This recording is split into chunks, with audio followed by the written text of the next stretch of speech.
and Brown family, what is the deal? Those of you who were here a little while ago know that we just talked about, and you can go over to Antonio Moore's channel in a second and see it. We just talked about Tyler Perry. And now in the Breaking Brown studio, we got to talk about little Kevin Hart. I was telling Antonio, I didn't know he was 5'4". Little Kevin Hart. So we got to talk about that because, you know, Kevin Hart has kind of portrayed himself as one thing and he's another. But before we do any of that, fam, remember what we always do. Please get your libation. Please like the video. Please share it with your friends. You can go to donatebrown.com. You know, do all of the stuff that we always do when we get here. We got Tone Talks in here causing trouble as usual. You know what it is. So we have to have a conversation. And the conversation that we have has to be about blackness. You know, please like this. If you haven't subscribed, please subscribe. But we got to have a conversation about what it means to be black in America, and what are the consequences of trying to be like this raceless person. So let me put this up. If there are some of you who haven't seen it, this is actually the Kevin Hart controversy. The Kevin Hart controversy is Kevin Hart says he won't host Oscars after furor over homophobic tweets. Now, the homophobic tweets, we like to give everything context here. Everything has to have a frame. Everything has to have a context. So the context here is that the tweets were from a long time ago. Hart had already addressed them previously, and he says he has evolved and he went, you know, whatever, and he shouldn't have to kind of keep apologizing for the tweets, the homophobic tweets. If my son say gay, I'm gonna hit him over the head with a dollhouse and all kind of other stuff. I shouldn't have to keep apologizing for that. Like, that was a long time ago. And you see people like Nick Cannon and other people bring up like white comedians who have made similar homophobic tweets, and they haven't been held accountable for those tweets. That's what we've seen. And I want to, you know, one of the things before I bring Antonio, and one of the things I want to say is, there are a couple of issues for me. Like, I want to support, like, my inclination is to support Kevin Hart. But I have to ask myself, is that something that I should do? And there are a couple of reasons why. Should I support little Kevin Hart? Come on. Hollywood is holding him to a double standard. It don't stop with him. Meghan Markle, the same thing. What going on with Meghan Markle? Meghan Markle done fell out with everybody. She fell out with her first assistant, her second assistant, William, questioning why Harry married her. We said this was going to happen. We said you was going to have problems. Same thing. So if you wasn't black yesterday, should you be supported by all the black energy today? Should you be black today? Come on. Do you get to choose when you black? Do you get to be raceless and say, like, what I have here is the product of hard work? Do you get to say that? See that, and that's the conundrum. That's the sort of conundrum that we run up against. Do you get to support Bill Maher when Bill Maher uses the N word and say, well, it was stupid. It wasn't necessarily, you know, racist. It was just stupid. Do you get to say that? Let's go deeper. Go on. Do you get to make the case that race don't exist anymore? And then when you get attacked by the fact that race is central to America today, get the defense of black people making a defense for you that you don't even make for yourself. We still waiting for Kevin to say it's race. Everybody else saying it's race. Yeah, why you ain't saying they're attacking me because it's a racist? Why you ain't? Well, maybe because you said this. You the same person who said this about Bill Maher. I don't think Bill Maher is a. I don't think Bill Maher is a racist. But you know the consequences of using that word. Hart added. You know how many people view your show. It was stupid. So you made it about just being stupid as opposed to being racist. Come on. That's what you did. You made it about, well, he just wasn't thinking. He was just stupid as opposed to race. But now you're dealing with something that really is about race. And what was the word? It was the N word. So how is the N word not about race? Kevin Hart said it's just a stupid word you just shouldn't have used. But now the Oscars have decided something very interesting. The Oscars have said, like, if you don't apologize for these old 8, 9-year-old homophobic tweets, you can't do it. And he said, I ain't apologizing no more. I've already addressed it. I ain't doing that no more. I'm moving on. That's what little Kevin Hart said. I'm moving on and I'm doing my thing. And I ain't, but hold on. Like, we got to hold on with this, right? Because this is the same person who told Cat Williams to stop, like, blaming everything on the white man. Now, you still haven't mentioned the white man, little Kevin Hart, but who do you think controls the Academy? Who do you think? Because you say, oh, what are you saying, Yvette? It's just white gay people. Well, it ain't me. It ain't black LGBT. It ain't American DOS LGBT people who control that. Come on. That's white people. I don't know how y'all get this whole thing messed up. Well, you say, well, that's white gay and white regular. No, they all the same white family. Yes, sir. And that wealth transfers through those white families. Same white families, right? The same thing. So when you talk about that, you have to understand what you're talking about. You have to understand who these people are. And you have to understand that you can't stand for these people. Like, you can't stand, I'm not going to stand for Kevin Hart.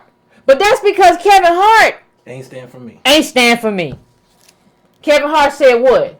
He said that race don't exist. Do we got that image? He said that it's an excuse. If we had that image, let's pull it up. And he said he worked hard. Let me give y'all this quote. When he talked about Cat Williams, he said, you had the shot. You were the guy. You were set to be a star. You didn't show up to work, he continued. Cat Williams, you ever use your platform to bring the people up under you? You haven't. So he went on to say, like, why do you keep blaming the white man? Like, the white man ain't a problem. And he sounded off recently. He sounded off in another interview about using the race card. He said he worked hard. Come on. He said, that's what he said to y'all. He said, I work hard. He says he works harder than everybody else. Everybody. I worked harder, and I'm not going to let race really get in the way of what we talking about. I'm not going to let race get in the way. I try to make opportunities for people, and I don't focus on it. Now, I want to ask you, Antonio, does focusing on race change race? Race is race, regardless. What's interesting about what happens is what we're running into is nobody wants to see race until it's their turn. And then when it's their turn, they want everybody to understand their racial story in the most extreme slave kind of way. He treated me like a slave. And so, like, Kevin Hart gonna have to get honest about what just happened. And what just happened is that black men are not considered victims as they are in this society, and in fundamental ways. He was attacked for something that was a social norm, and that doesn't give an excuse, but a social norm that far too many people used incorrectly 10 years ago. I think you spoke to that before with me, and so, like, to get fired or to be judged by, especially when it already came out in the media, and you gotta look at the Oscars as well. They don't have any responsibility. It's not like nobody's seen these tweets. These are tweets that already had hit the media. They had done stories on them. So the Oscars made the decision that this was okay and went ahead and hired him anyway. And now the Oscars holds no responsibility. It's crazy. Yeah, but what did you say earlier about like how they kind of use this as a way to make sure, like, we don't get money? Like, they can just pull the carpet out. What does that say about the power of, like, white capital? Well, I think part of what we have to watch as DOS, as American DOS, is they're trying to mitigate, and it feels like, I don't know if it's media or society at large or the combination of both, the impact and the cost of coming from slavery, which is the key, if you want to call it, type of oppression in America, and the one that's owed exponentially almost everything. And so, like, by making everybody have an oppression, when somebody that comes from slavery steps into one of these other oppressions, they can say, well, you oppress people too. And that's what you kind of see going on. Intersectionalism. You see that with Mark Lamont Hill, with Kareem Hunt, with now with Kevin Hart, is that you oppress people too. And so, like, as a result, how are we supposed to respect your oppression? Your oppression, which is you came from slavery. And how can you argue against that when Kevin Hart himself is on record making that argument too? Fundamentally. Yeah. Because there's a sameness to it, right? Like, we all went through stuff. And, like, you're oppressing me. But hold on. How many people really know? How many people really know the key here? You know, let's, before we go into Kevin Hart, let me just bring up a quote from that article that I just put up. He said, the unsuccessful get halfway to the finish line, then turn around. Kevin Hart saying this. That's Kevin Hart saying this. The unsuccessful get halfway to the gateway and turn around. The successful get halfway, then keep going. Both run the same distance, but only one makes it to the finish line. That ain't Hollywood. Hollywood's on its third generation of nepotism. Again, I was nominated for an Emmy for my doc. Learned a lot about Hollywood. Hollywood is a highly nepotistic like environment. And so like it's interesting to say that because it's the same thing Will Smith says, and y'all share the videos as though it's inspirational. You come from slavery. They stole everything. I don't understand how Kevin Hart says that other than you guys love it. So he said it because you love it. So if you love it, I'm going to share it. And then y'all going to feel empowered by the fact that you have agency. But the reality is that Kevin Hart, you're created by the aberration of just luck, timing, and being laughed at. You keep jumping into Rock arms, his arms ain't going to be able to work no more. You know what I'm saying? You don't know what I'm talking about, Yvette? He was holding him like a baby. Come on, man. Like when you talk about being a man and like you like y'all are playing, like you playing. Do you understand what you look like? And it's not just about jokes. Like you understand what The Rock is doing? He's basically making you into a man child. And so, but we don't want to talk about any of that, and we don't want to talk about The Rock and how The Rock is racially ambiguous, and how he uses that ambiguity. I don't know what he's Samoan and black. Is he? I thought he was Blasian. What is it? Combination.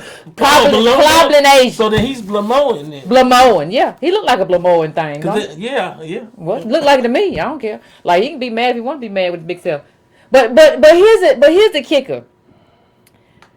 One of the things that we don't talk about when we have this conversation about how people love to have a conversation, and this is the conundrum. Like when I talk about this, I'm talking about a conundrum between like Kevin Hart deserves to be defended, but he hasn't put himself in a position to be defended. And what do I mean? Well, we're talking about Kevin Hart as if he's in a place, first of all, as if America wasn't homophobic 8 or 10 years ago. You got to understand that Barack Obama, when he ran, wasn't in favor of gay marriage. That was the situation that we were in 2008-9 when Kevin Hart made these tweets. Your favorite black president was not in favor of gay marriage. Okay, that was normalized. That wasn't just Kevin Hart, that was everybody.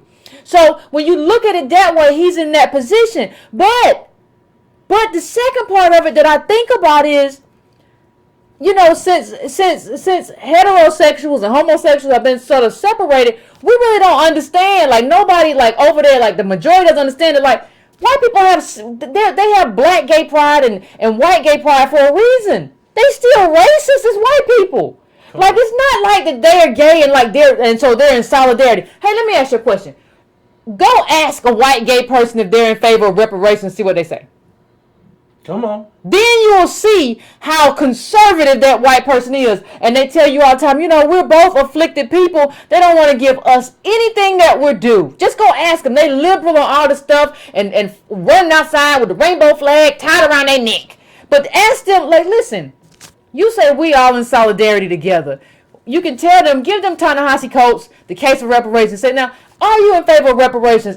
And see if they don't make a case. The majority of them don't make a case for, well, why that's not necessary in this day and time or whatever. And then ask yourself why we have solidarity with them, or why Kevin Hart is seen above them in some sort of hierarchy, as if little Kevin Hart can damage these people with 8-year-old tweets that he already said he wasn't in favor of anymore. Just ask yourself. And you have to ask yourself also, like we have to always ask ourselves, what is the move? Like, what is the plot that people are making? Like, what are they trying to do in terms of Kevin Hart? And I'm not trying to upset nobody. I'm not trying to do anything. But like, the question becomes, with Kevin Hart, like, is there a bigger play here? Well, Yvette, what do you mean is there a bigger play? Maybe they're trying to get him out the way because he don't make no good movies. Could be. I'm just saying, anybody seen, okay, the Get Hard thing, then he had the Ride Along, and he had the one with Tiffany Haddish recently. Y'all got the DVD on any of those? Because I haven't seen a good movie yet.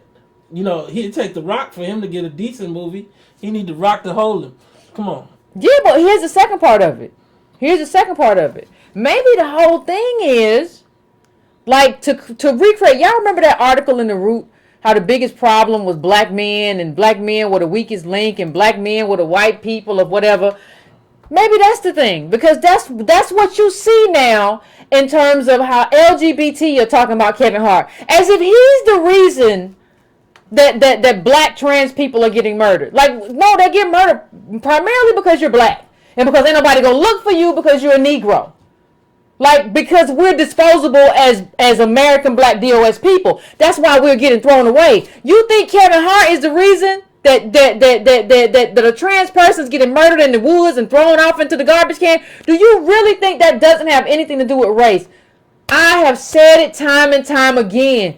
The most consequential thing in your life is the creation of race, which is the creation of a caste system that's on the bottom. And that all those black trans people that you're putting videos up of and images of, those people are black. They're not getting murdered the same rate as white trans people. Ask yourself why that is. And ask yourself whether Kevin Hart is responsible for that. Come on.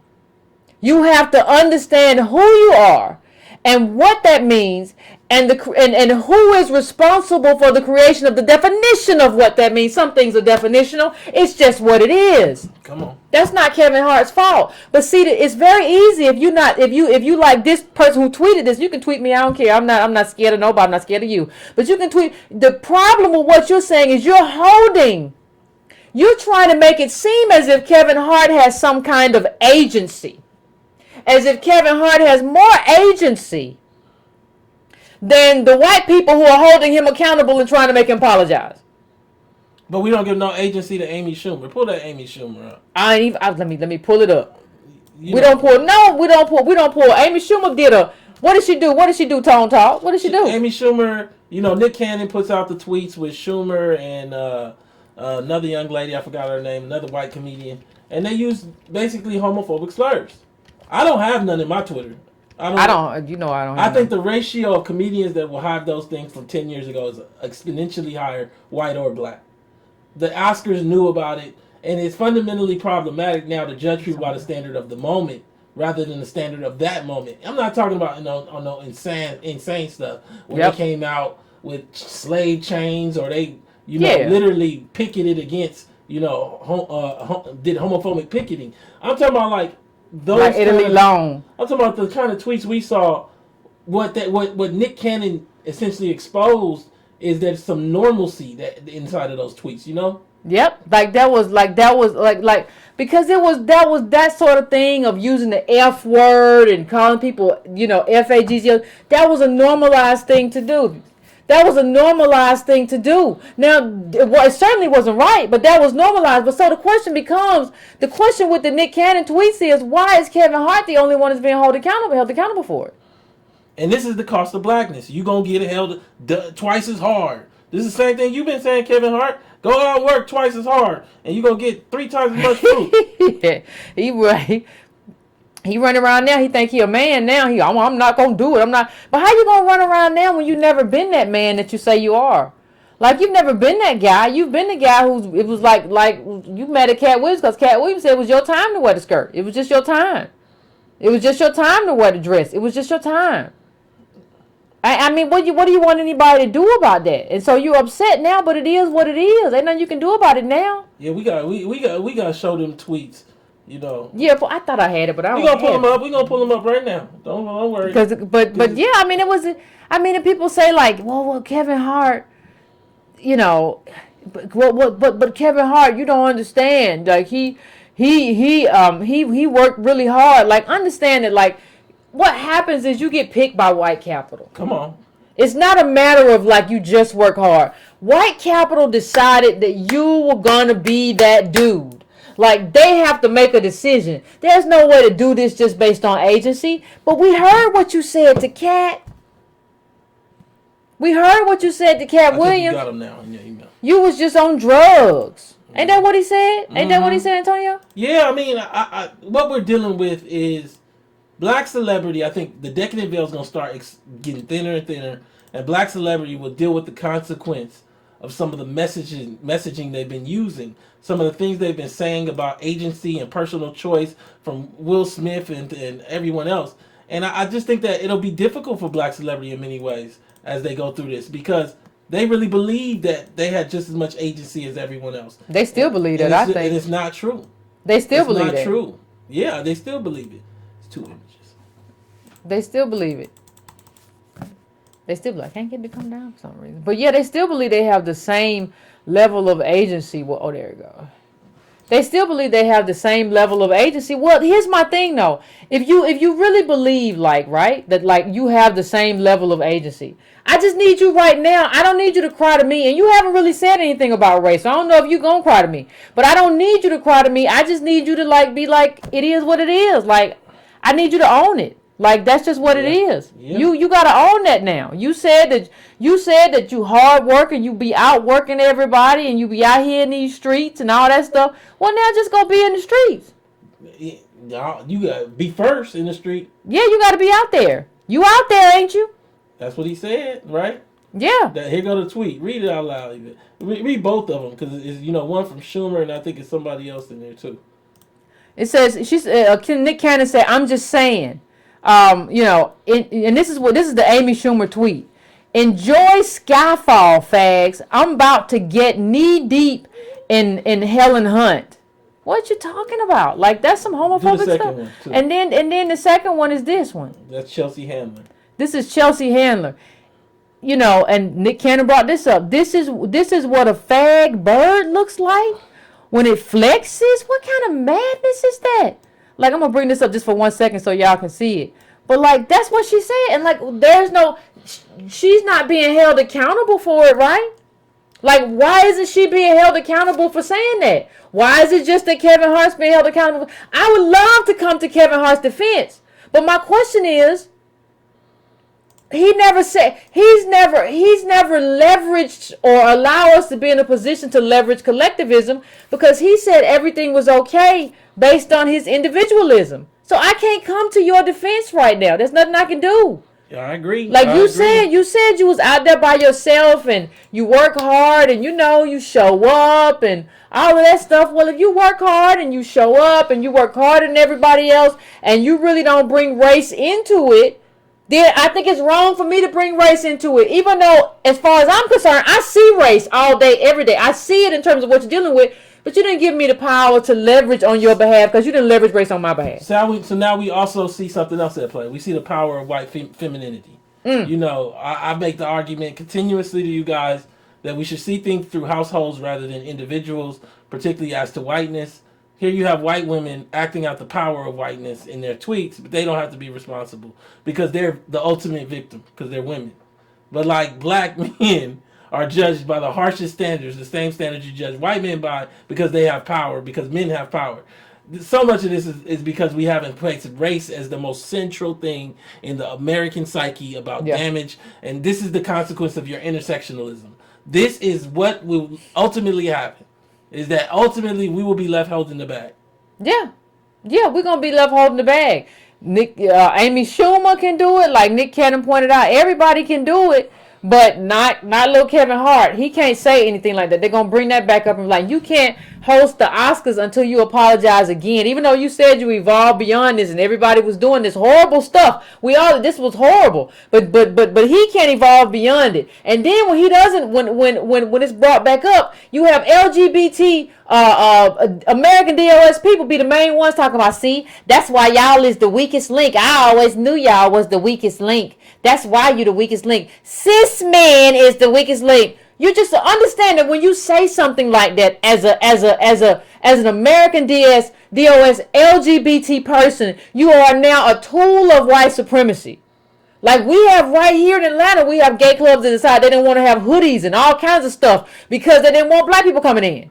This is what it was. Like how do you walk through your day every day and excuse the racism that white LGBT people inflict upon like black American DOS people? How do you walk by and excuse that but jump on Kevin Hart? I don't see y'all jumping up when all this racism. Let's talk about it. You want to talk about it? These people have basically, a lot of these people have basically viewed black people as a fetish as opposed to a partner, but you don't want to talk about that. You just want to jump on Kevin Hart and say, well, he's the problem. Yeah. Well, he is the problem in terms of the race, in terms of him not understanding race and him not, so I don't want to play the race card. Yeah, that's his problem. That's why I won't stand for him. I agree, and it's funny when you Google Amy Schumer and the Oscars, they actually been trying to get her to host for some years. So nobody was talking about this stuff. And I come back to, like, my main thing is that as a agency or acting body, the Oscars knew good well that Kevin Hart had put these tweets out. These tweets, I believe, were exposed several years ago, and a lot of coverage went over these tweets. And they decided to do it anyway. And because of the energy of the moment, rather than the actual, like, harshness of the tweets, they decided to pull him quickly. Now, they did ask him to apologize, and he chose not to. Yep. He chose not to. And so, like, it's interesting when you build your whole personality on being basically somebody who would apologize and not apologize now. And so, like, you know, this comes back to also, should he have just apologized, though? Cause, like, given who he is. And even given what he said. Yeah. Like, why wouldn't you just apologize? But that's you, and you built your whole life on being the guy who apologizes. That's who you are. So then what are we talking about? You built your whole life on being a racist guy who, whenever they get in trouble, you say, "Oh well, you know, I didn't mean it that way. I didn't mean it that way. I'm sorry. I'm gonna do it." That's who you are. I don't know what pumped you up. Yeah. Because you've never been that kind of black man who just says, "I've already apologized and I've already addressed it," but now you got to be in your bonnet, and you don't want to apologize. But you let The Rock carry around pictures of you on Instagram all the time, make you look like a little baby. Like, that's what you do. Like, understand, that's what you do. You have been the kind of butt of jokes, like, all your career. So, like, why now you don't want to apologize? Like, why would you just apologize? Like, you really have set yourself up as the kind of comedian or character who apologizes all the time for whatever white people ask. "Oh, I'm sorry." Da-da-da-da. And you do a little WB frog dance. "I'm sorry." Da-da-da-da. So it's funny that you set your career up to, like, be this guy, and now you don't want to be this guy. That's what you do when you set your career up to be like a raceless person. You set your career up to be this guy, and now you're saying, "Well, I don't want to be him no more. I want to be a man." Well, since when, look, Kevin Hart? I agree. I ain't never seen it that way. I ain't never seen you be that person. Since when you going all of a sudden you're gonna be a man and I'm not apologizing no more? That's not how you set yourself up. So I mean, it's almost like when I had the Mark Lamont Hill conversation. I said, like, you are Mark Lamont Hill. You have decided that you are an entrepreneur. You're doing all these things. You're getting all this money, and then you decide that you're gonna be a revolutionary. You're gonna be a capitalist revolutionary. It don't make sense. Don't go together. Well, it's the same thing here. You have decided on one hand that you are going to be this kind of little shucking and jiving, I run around the movies as a 5'4" black man, and I laugh and I blah, blah, blah, and I wear a dress. Whatever you want me to do, I'm gonna do it. And then you say, "I want to apologize." Well, I'm sure the Academy didn't know what you was talking about. The kind of person that you are, the kind of man who you are, like, is the kind of man who apologizes immediately. Like, I think they were just like, "Well, what happened with him? How come he decided he wasn't gonna apologize? Why he do that for?" Like, I'm sure they was as shocked as everybody. Well, I'm shocked. You shocked? I'm shocked too. Because I thought he was going to apologize. I didn't know it was going to be a controversy. Yeah. I mean, you got The Rock holding you on the couch like a baby. And I got one with his little baby feet. Well, he got little baby feet. There's one out there where that will work. Y'all send me up. I got one. He got little baby feet, and The Rock is hair, and that stuff ain't funny. And The Rock know it ain't funny. The Rock knows what it's doing. It's emasculating. It's not only it's emasculating, and it's the same thing. Like, The Rock has a pattern here. The Rock was the one who like Tyrese gave him his album way back before they fell out, and he threw it away and said it was garbage. Like, that's kind of how The Rock gets his bona fides from white America, is by showing him that, like, I can dog these Negroes out all day.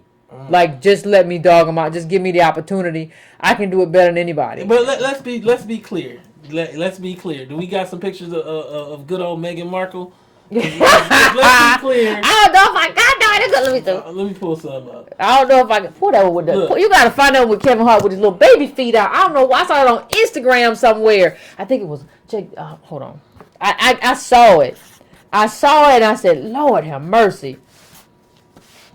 To the Instagram.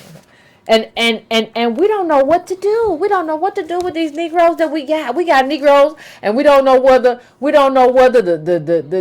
scratch our watch or wind our asses. That's what we are with these Negroes, because we want to defend them, but they put themselves in this weird position where it becomes very difficult. It becomes very difficult to defend you because you put in this situation all the time, and you laugh at this like it's funny. But you got a wife and you got kids. And this is something that y'all been doing for a long time. It ain't nothing like you just had a joke and you all had a prank and you just let it go. You just been letting this man emasculate you. Why you mad when the Oscars does it? Like, you ha, that's funny. So it's funny then, right? But now it ain't funny no more. Like, now you don't want to be that guy no more. Now you want to take an Instagram. Go to Kevin Hart's Instagram where he's like, he got the camera and he's like, I'm not going to deal with that. He got his shirt off and a bunch of diamonds around his neck. I don't know if y'all don't understand that people evolve. You're not this guy. Yeah. Like, I don't know who this guy is, but that's not you, and that's not the career that you've kind of built for yourself. I agree. That's not the career that you have built for yourself. So how am I supposed to run it and defend you? And then when it's time to talk about race, I give it to Chris Rock. Chris Rock penned a very good article. I forget where it was written at in the Hollywood Reporter about racism in Hollywood. That's not you. That's not you.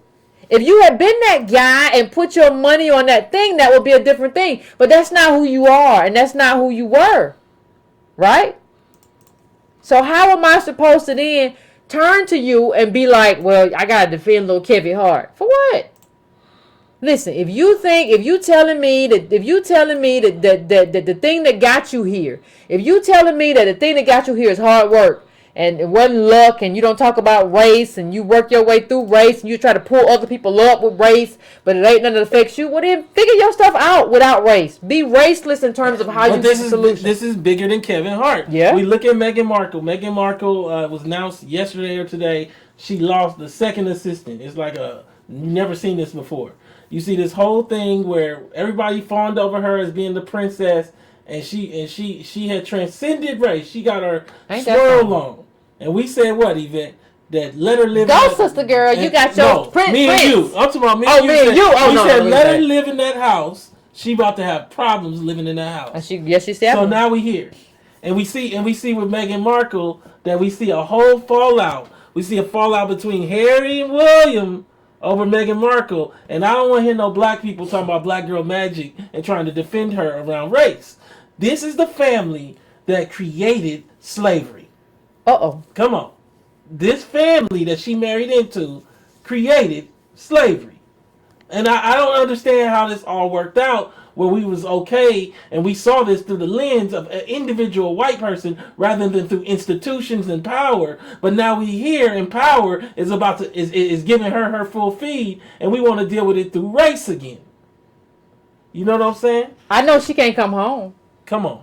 I know she can't come back here. You can't go do this knowing what you either know or should have known, and then say, well, oh my God, they mistreated me so bad. I'm coming back, black girl magic. Because I remember your sorority picture. You were not a Delta Sigma Theta. You were not an AKA. You were in some all white sorority. So I need you to go to them and cry. Wait. Somebody said what they say. Scarlett Windhill said Meghan ain't never said she was black.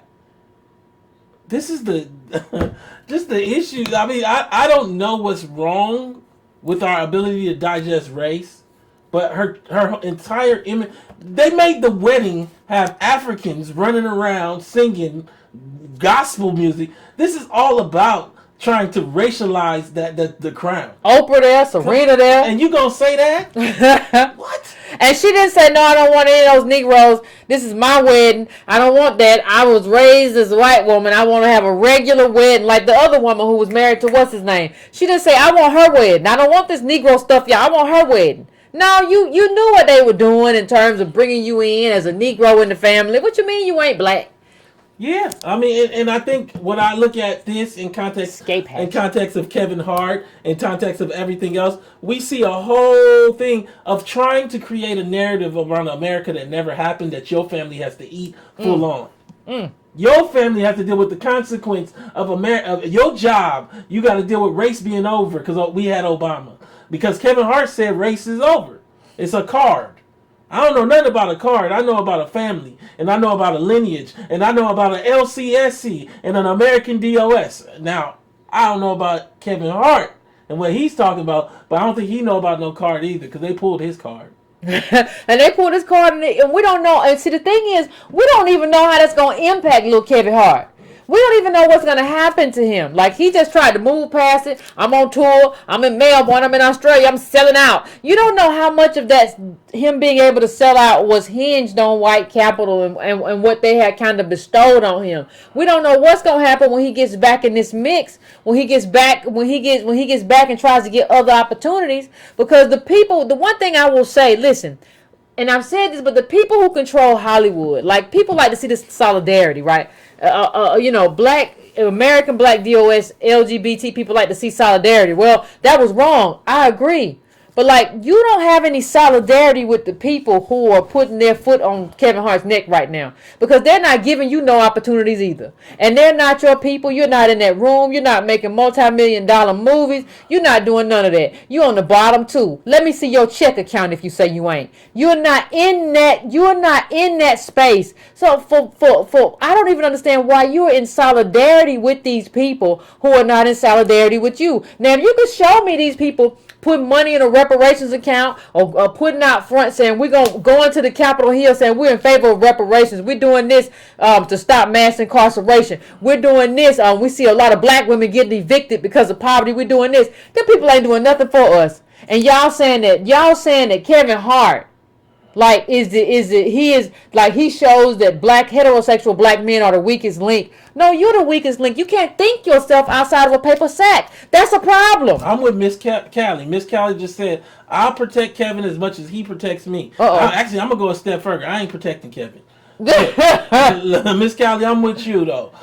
Scarlett went here. I'm going to go with you again. You said preach this time. She said preach to you. Yeah. So, use the super chat. Support this. Share this video. Let's have the discussion. Because I don't want to hear no black girl magic for Meghan Markle. And I don't want to hear let's protect this brother for Kevin Hart. I want to understand who we should protect and who we should use our little social capital on so that those people can support us and push our advocacy forward.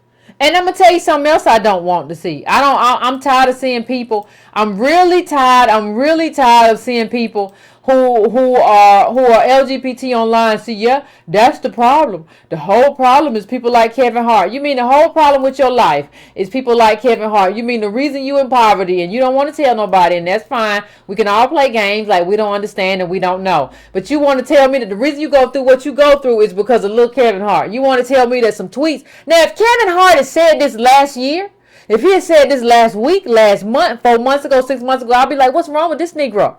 He's a homophobe. He's awful. I would say that. But like he said this during the time, and that's what 09. That's 10 years ago. 09. He said this during the time. He said during the time, not only 09, it's not even like in 09 white comics weren't saying it or white people in general weren't saying it. He said it when everybody was saying it. It doesn't make it right, but it was normalized. It was normalized. That kind of behavior, awful as it is, was normalized in this country. If you want to hold little Kevin Hart accountable, you got to hold everybody accountable. And you can't just say that he's a problem like he is somehow distinct from what was happening in this racist, homophobic America in 2009. You cannot say that. He is not the problem for you. And for you to say that is an inherent misunderstanding of the kind of agency that Kevin Hart has. He doesn't have that kind of agency. The people that are calling on him to apologize have that kind of agency. And that's who you need to talk to, the people in power. So what you tell me and what you show me is you don't understand what power is. You don't understand what power means. Well, until you understand it, until you get that bee in your bonnet right and situated, we don't need to have a conversation. You are a tool. You are a tool of white supremacy until you get that understanding in your head and in your mind. Come on. You are a tool of people who have oppressed your people because all of you have decided that all of who you are is encapsulated in your sexuality. No, dear, you are an American DOS or black LGBT person. It is encapsulated for the most part in your race. If we were trying to, I'm not saying other parts don't mean something, but we're talking about majority right now. That's who you are. And you over here blaming this black man. And I'm going to tell you what they trying to do. They trying to switch this whole thing up. Yep. There's a little slick game being played. Somebody asked in the chat, what's the end game? The end game is this. They going to say that Kevin Hart, because he's a heterosexual male, has more power and agency than a white, male, or female LGBT person. As if he has the ability to oppress people. So they're going to give black men and black heterosexual people in general, but especially black men right now, a power that they never had in this America. That is the end game. And I'm going to tell you something. If you're an American black DOS LGBT person and you're putting these tweets out, you're falling for a game, child, that don't include you. These Oscars ain't trying to include us in any kind of way. You got to understand that. Please understand that. There is no black person. There is no black heterosexual, homosexual person who is a player in these Oscars, in this Academy, who can make determining decisions. None. I don't care what your sexuality is. So what you talking about? I don't even think the lady who running the Oscars, the little black lady they keep running out. You're trying her out. I don't think she's a power player either. I mean, they had the whole Oscars thing is really still dealing with the what was it, Oscar So Black or yeah, something? Jada Pinkett stuff. That they still reeling from that and trying to figure out diversity. And so, like when they talked about why they picked Kevin Hart, it's because he's a comedian and he has a large following. And so, like fundamentally, I think what you're dealing with is America doesn't want to deal with race, but wants black people to be part of America. So they're gonna leave you with this slavery. I keep saying you, and they trying to figure out the math in which would you accept and digest that. And they're trying to make Kevin Hart have a power that he never had. So if they make him into quote unquote the oppressor, you make him look as if he had a power. You actually make him look as if like at some point he was head of the Academy, right?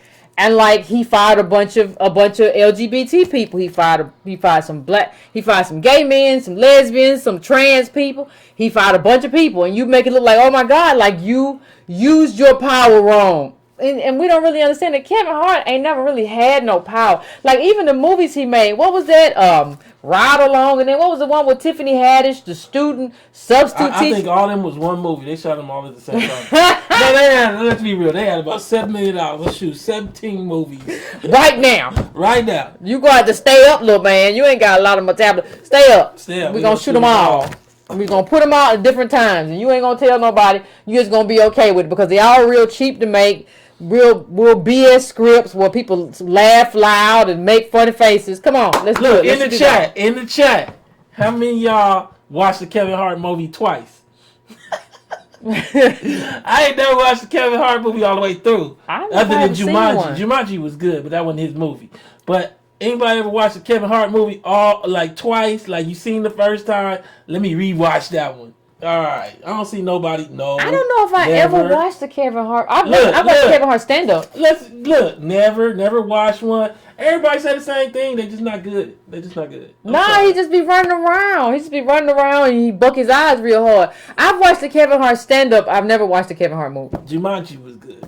Yeah, I never watched one. I've never watched the Kevin Hart movie. Yeah. Like, what was it like? Wasn't he in that Men Love? What was it? What was that Steve Harvey movie? Wasn't he in there? Was he? Oh, yeah. He was running around in that. And you know, Kevin Hart. He always running around in the movie all fast. Soul Plane. Everybody see Soul Plane twice. I have not seen Soul Plane one time. Yvette, Yvette ain't seen the 5 Heartbeats, y'all. I'll put you on the I ain't seen it. Yvette ain't seen 5 Heartbeats. I don't want to see it. I don't want to see it. Too many Negro movies I can't see. My eyes hurt. I can't. But listen, I can't. Listen, I haven't seen the 5 Heartbeats. Did you like the 5 Heartbeats? You quoted. You quoted. Look, Eddie Kane said, "You trying to take my shine, Flash?" But look, nonetheless, the reality is like, I would love to support Kevin Hart. Not so much Meghan Markle. But the problem is that Kevin Hart hasn't been the comedian that we've seen with, say, a Richard Pryor. Let's even look at Eddie Murphy. Let's talk about the Oscars moment. I want everybody that didn't see the Oscars moment that is pivotal to understand Eddie Murphy to go look at it on YouTube. Eddie Murphy was supposed to present the last Oscar, the best picture award. I think it was 1986. And he comes out. This is what kind of led to Eddie Murphy getting blackballed in a lot of ways. Eddie Murphy strolls out. I think I sent this to you a long time ago. Eddie Murphy strolls out and he says, I showed up late. Yeah, he says because they ain't giving no awards to black people. Basically, I'm gonna look it up so I can actually read the quote. And he basically goes on to say, "Ain't no black person gonna win an award for like 20 years," and that's exactly what happened. That's the kind of advocacy for the moment.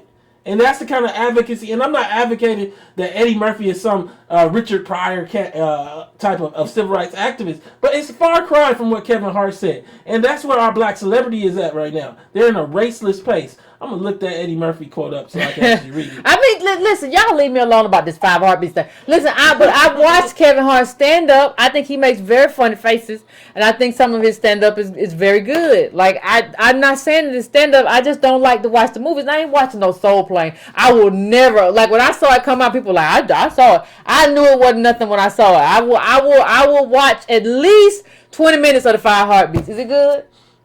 Don't ever ask if the 5 Heartbeats was good. Just answer the question, Negro. It's one of the greatest. It's one of the greatest like movies. I mean, look, I don't even want to answer that on camera. I don't even want to answer that on camera. Oh, I just say it's real good. No, you can't ask me that. What is it? Why you can't just say it's a real good movie? It's a real good movie. All right, then maybe I'll check it out. But I just don't like. Wasn't it long? I don't like series would take a long time. I got stuff to do. But. Fam, you looking for that? I actually want to share. Well, this. I can take them to break and we come back and when you'll have it. And we play some music. I'm ready. You got it? Okay. So this let's is what. go. So Eddie Murphy, he comes out. He says it goes further than the Academy Awards. It has to go back to the gatekeepers, the people who have the green light vote. We're not in the room. The executives, when they have these green lights meetings quarterly, they look at scripts. They look at who's in it, and Eddie Murphy basically. Murphy was asked to present at the Oscars in 1988. Before he could present, he had a few words for the Academy. He began by sharing how he told his manager, who was white, that he wasn't interested in attending. This is the exact words at the Oscars. I said I'm not going because they haven't recognized black people in the motion picture industry. This is Eddie Murphy, 1988, Best Picture Award. He's the biggest actor in Hollywood. This is your moment to be raceless and just become the black Tom Hanks. And he says, Murphy joked that black actors and actresses win an Oscar about every 20 years. We ain't due for one until about 2004. Funny enough, that's not until we got one. Yeah, sounds about right. Hey, look, I watched the Temptations movie. I watched every other Negro movie, but I can't watch. That ain't the 5 Heartbeats. Why you always quoting the 5 Heartbeats, though? Did people always talk to me about this? I get nothing but love for you. Is that the one with Leon? No, go on, man. Which one was the one with Leon? Which one was the one with Leon? That's Is there a heart? That's the heart. That's the 5 Heartbeats. I saw a little bit of it there. I saw like the heart in the house. Okay, I saw a little bit of stand up. Okay. Yeah. I'm sorry.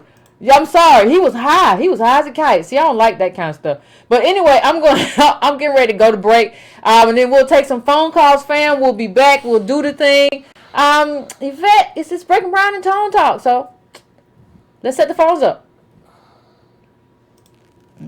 Please. Music.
Mute that. Mute that. Mute that. You talking at me? That's all I need. A couple more Wildcats moves, and I don't need you. Breaking My Family, we are back, and we're gonna take some calls. I think we got somebody that you know coming in first. 202, what's going on? 202, what's going on? Hey, what it is? What's going on, Alexander? What What's up? up? And Antonio, what it is, man? What up? Tone Toss in the building. Hey, now hold up, Yvette. Now you can't be trashing Kevin Hart like that. I thought he's a real revolutionary. Is he? Hey, okay. Hey, look. A note to all raceless Negroes. You can do your damnness to forget you black, but at some point, white folks gonna remind you.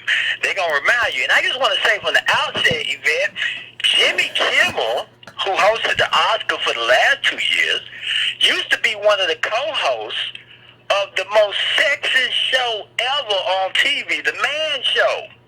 He used to be the host on The Man Show. Go back and look at some of them clips and look at how sexist they were. Way more egregious than some of the stuff that, yeah, you got to go look at, man. It's so much footage on that. He was really sexy. I mean, you can't get away with that stuff today. But you asked a minute ago, why isn't Kevin Hart saying anything about race? Why isn't he bringing up racism, Yvette, right now? Well, Yvette, because he can't.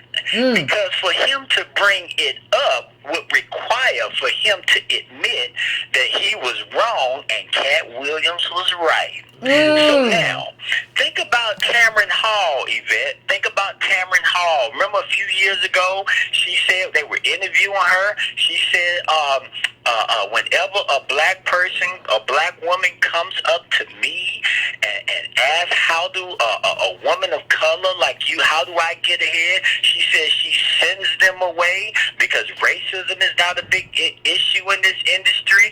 And if you work hard, you can get ahead. Well, that was all fun and games till they came for her ass, and Meghan Kelly took her job. So, you know, she can't say anything. And so now she ain't saying nothing about that. She wouldn't utter race if it was the last thing she said, because now you've pushed yourself into that corner. I mean, think about when Bill Cosby came out and gave the pound cake speech. Remember that, Yvette? In that speech, he said, you got all these black folk walking around with names like Shaniqua and Shalawiyah and Mohammed and all that crap, and all of them are in jail. Ask me how much money Bill Cosby would want to have have Shaniqua and Mohammed on that jury that just convicted his ass and sending him up the stream. But remember, it didn't matter. Now, note to all black people also, white people will never ever promote you beyond reinforcing what they already think of you. Now, what this means, you're going to have to decide what you want to be as reinforcement to what white people think of you. Now, you can choose to be a racial contortionist, Yvette, and conform yourself to that racial gravity once it starts acting on you. You can be like Melissa Harris Perry and be quiet when Touré and Carlos Watkins get fired, and then want to raise the race issue when that hatchet comes for you. You can make a lot of money, Yvette, reinforcing what white people think about you. You could be a black mammy in this society and tailor yourself to white soccer moms. Just ask Oprah Winfrey. You can even be a bed wench and choose to sleep with powerful white men on TV. Just ask Kerry Washington. Or you can choose to be a mandingo, Yvette, and characterize yourself as a hyper-masculinized black male until that white boy comes grab your nuts. Just ask Terry Crews, and it goes on and on and on. Or you can even be a court jester and sit by the door and be the baby child of The Rock, and at the last minute when you don't want to play anymore, they will destroy you. Ask Kevin Hart. And so all the black people who want to engage in this racelessness, at some point, Yvette, you can't avoid mirrors. You can't avoid mirrors because at some point you're going to kick your reflection in that mirror and you're not going to like what you happen to see. So when Dr. King says so often black people were going around laughing when they were not tickled and scratching when they did not itch, this is exactly what they're talking about. So now, Kevin Hart, you got to live your life on your knees, apologizing everywhere you go because this is what you signed up for. The great drama to play out on the stage, and you ultimately are going to crash. And I leave you on this. All black people, beware of other black people who come to you by default. I say this again. Yvette and Tone are black folks that have come to you from the onset.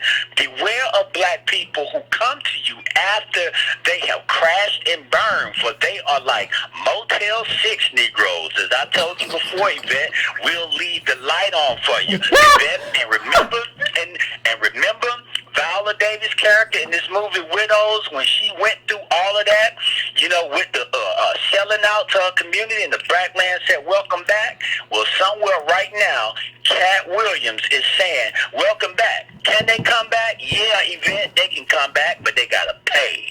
They got to pay. And we got to set that price. We got to set that bar, because only then will we set the stage for the future behavior, what Negroes will happen, what will happen to Negroes when they do not come to us from the forefront and try to come to us by default. And I'll leave y'all on that. Powerful. Woo-wee! Alexander always come with that fire. Woo-wee! He gave everybody a piece. Y'all better come early or don't come at all. And if you come back late, it's a price for it. That's what he said. That's what Alexander said to everybody. As always, Alexander, thank you for calling. You always come with the fire every time you bring to community and community.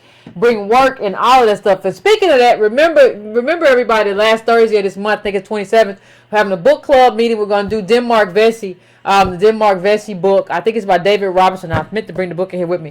But remember, we're doing that book club. So if you haven't gotten the book, get the book. It's a quick read, like 140 pages. It's not hard. I'm going to be reading a companion book with it just to compare it with some other stuff. But that's not the book for you. And if you want to know that book, it's on my Instagram. So if you want to be like, what is Yvette talking about? She's talking about a book club. Go check my Instagram out. 314-314, I'm coming to you. What's your name? Where you calling from? What's on your mind? Hello? You there, 314?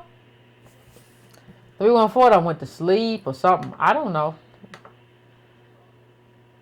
All right, 206, I'm coming to you. 206, what's going on?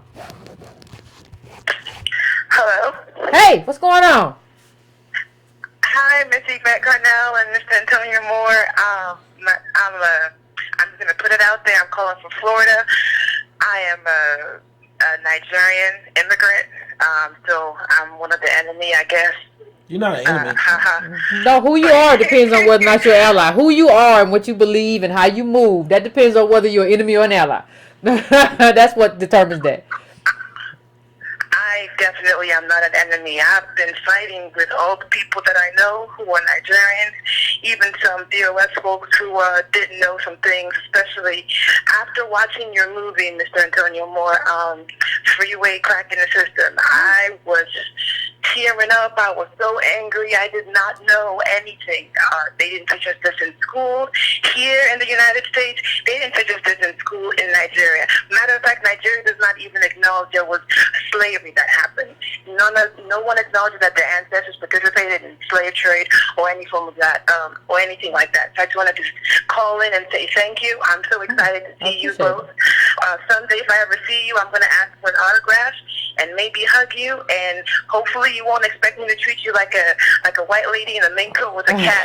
Yeah, you got to like that. Hold on. What? Wait a minute, caller. I would really don't go away yet. And, get some love. I got a question for you. Tone got a question for you, caller. Hold on one second. Antonio got a question for you. So let's come back. You said in Nigeria they don't acknowledge slavery or the slave trade or familial involvement. Not at all. So how do Not they at all. so how do they deal with the fact that families that are still there that still have wealth traded slaves? This is a different show, but it's an interesting point you made. Yeah, not at all. Yes, it is a different show, but it's the main thing that I'm working on right now and understanding from you both and all the literature that you have suggested that I read. But no, and when you go there, you will see all these mansions with barbed wire fences. Like you will see cement high up, kind of like almost what you would see in the way prisons are guarded. But it's just to keep people out. They don't want people to hop over the fence into their sprawling, resort-style houses because, and then when you go outside these sprawling mansions, you see poverty, just abject poverty. Kids who look like the same kids that you see in the Piazza War pictures. So this is. But nobody talks about how this came about. Nobody talks about the history. But the ones who can afford it come here and then want to be citizens of the world. Like a friend of mine was telling me today, she's going to travel around the world and visit places and stuff and never want to acknowledge her privilege.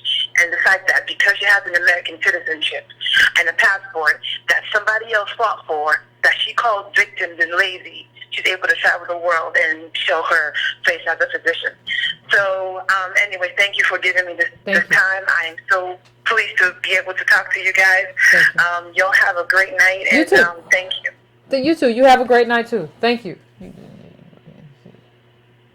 Thank you, Carla. We appreciate it. Wow. You don't want to acknowledge that privilege. Thank you, Carla. We appreciate it. I appreciate that, Lynn. But you want to play Harriet Tubman. Yeah, but you want to play Harriet Tubman, but you don't want to King. acknowledge what we did and how we paved the way here. That's something. That really is something. 913, I'm coming to you. 913, what's your name? Where you calling from? And what's on your mind? Hello, this is Muhammad calling from Omaha. What's going on, Muhammad? Omaha. Nothing much. I done see they got two of America's Most Wanted in the same place at the same They time. want me. That's him. I ain't worried about nobody. No, not most wanted in that way, but they just want me. No. Go ahead. No, but I kind of want to talk about what Alexander said earlier. When he said when you come back, you get to pay a price. You don't get to pay a price. There's no price for coming back. You don't get to come back. You picked your side. When they done with you, you don't get to come back and run to us and try to have us support you. You know, that's not the way this works. We fight for you. You use up all our capital.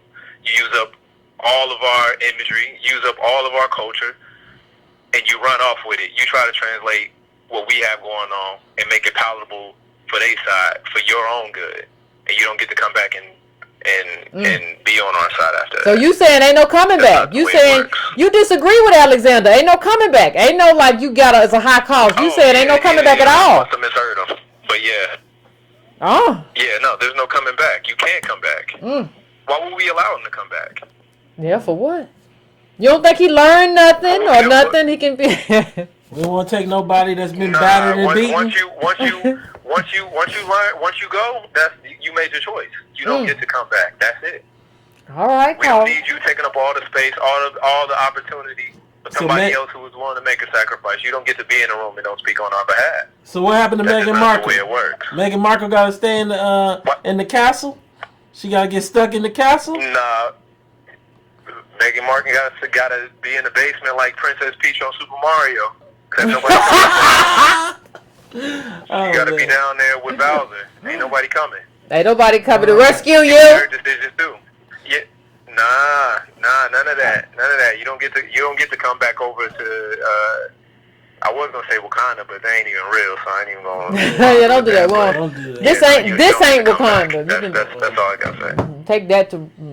I ain't gonna say it. Thank you, Carla. I appreciate you calling in. No, yeah. Thank you all. Thank you. I appreciate you calling in. Wow. They call it cutthroat. You don't get to come back. Ain't no high price for coming back. You just don't come back. You gotta stay over there and make your way. That's who helped you get there, right? Do the 404. Bring Atlanta up in here. 404. I'm coming to you. What's your name? Where you calling from? What's on your mind? Hey, Hey, wow. What's up, Yvette? This is Rob Williams, your neighbor right down the street here in Atlanta, Georgia. What's going on, fam? What's up, sis? What's going on with you? What's up, Tone? Talk, man. Welcome to Atlanta, our great humble city. First of all, to both of you guys, and Alexander the Great and some other great people that's called in, thank you so much. In my case, my background is Jehovah's Witness, a former Jehovah's Witness. So, you know, from that religion, like most religions, we were taught not to be political. So I'm so excited about y'all work.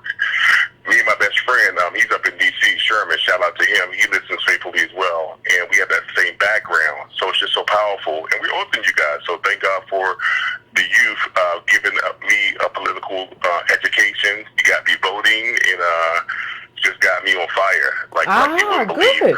Also, Yvette, you have another thing in common, and I'll get to my comment.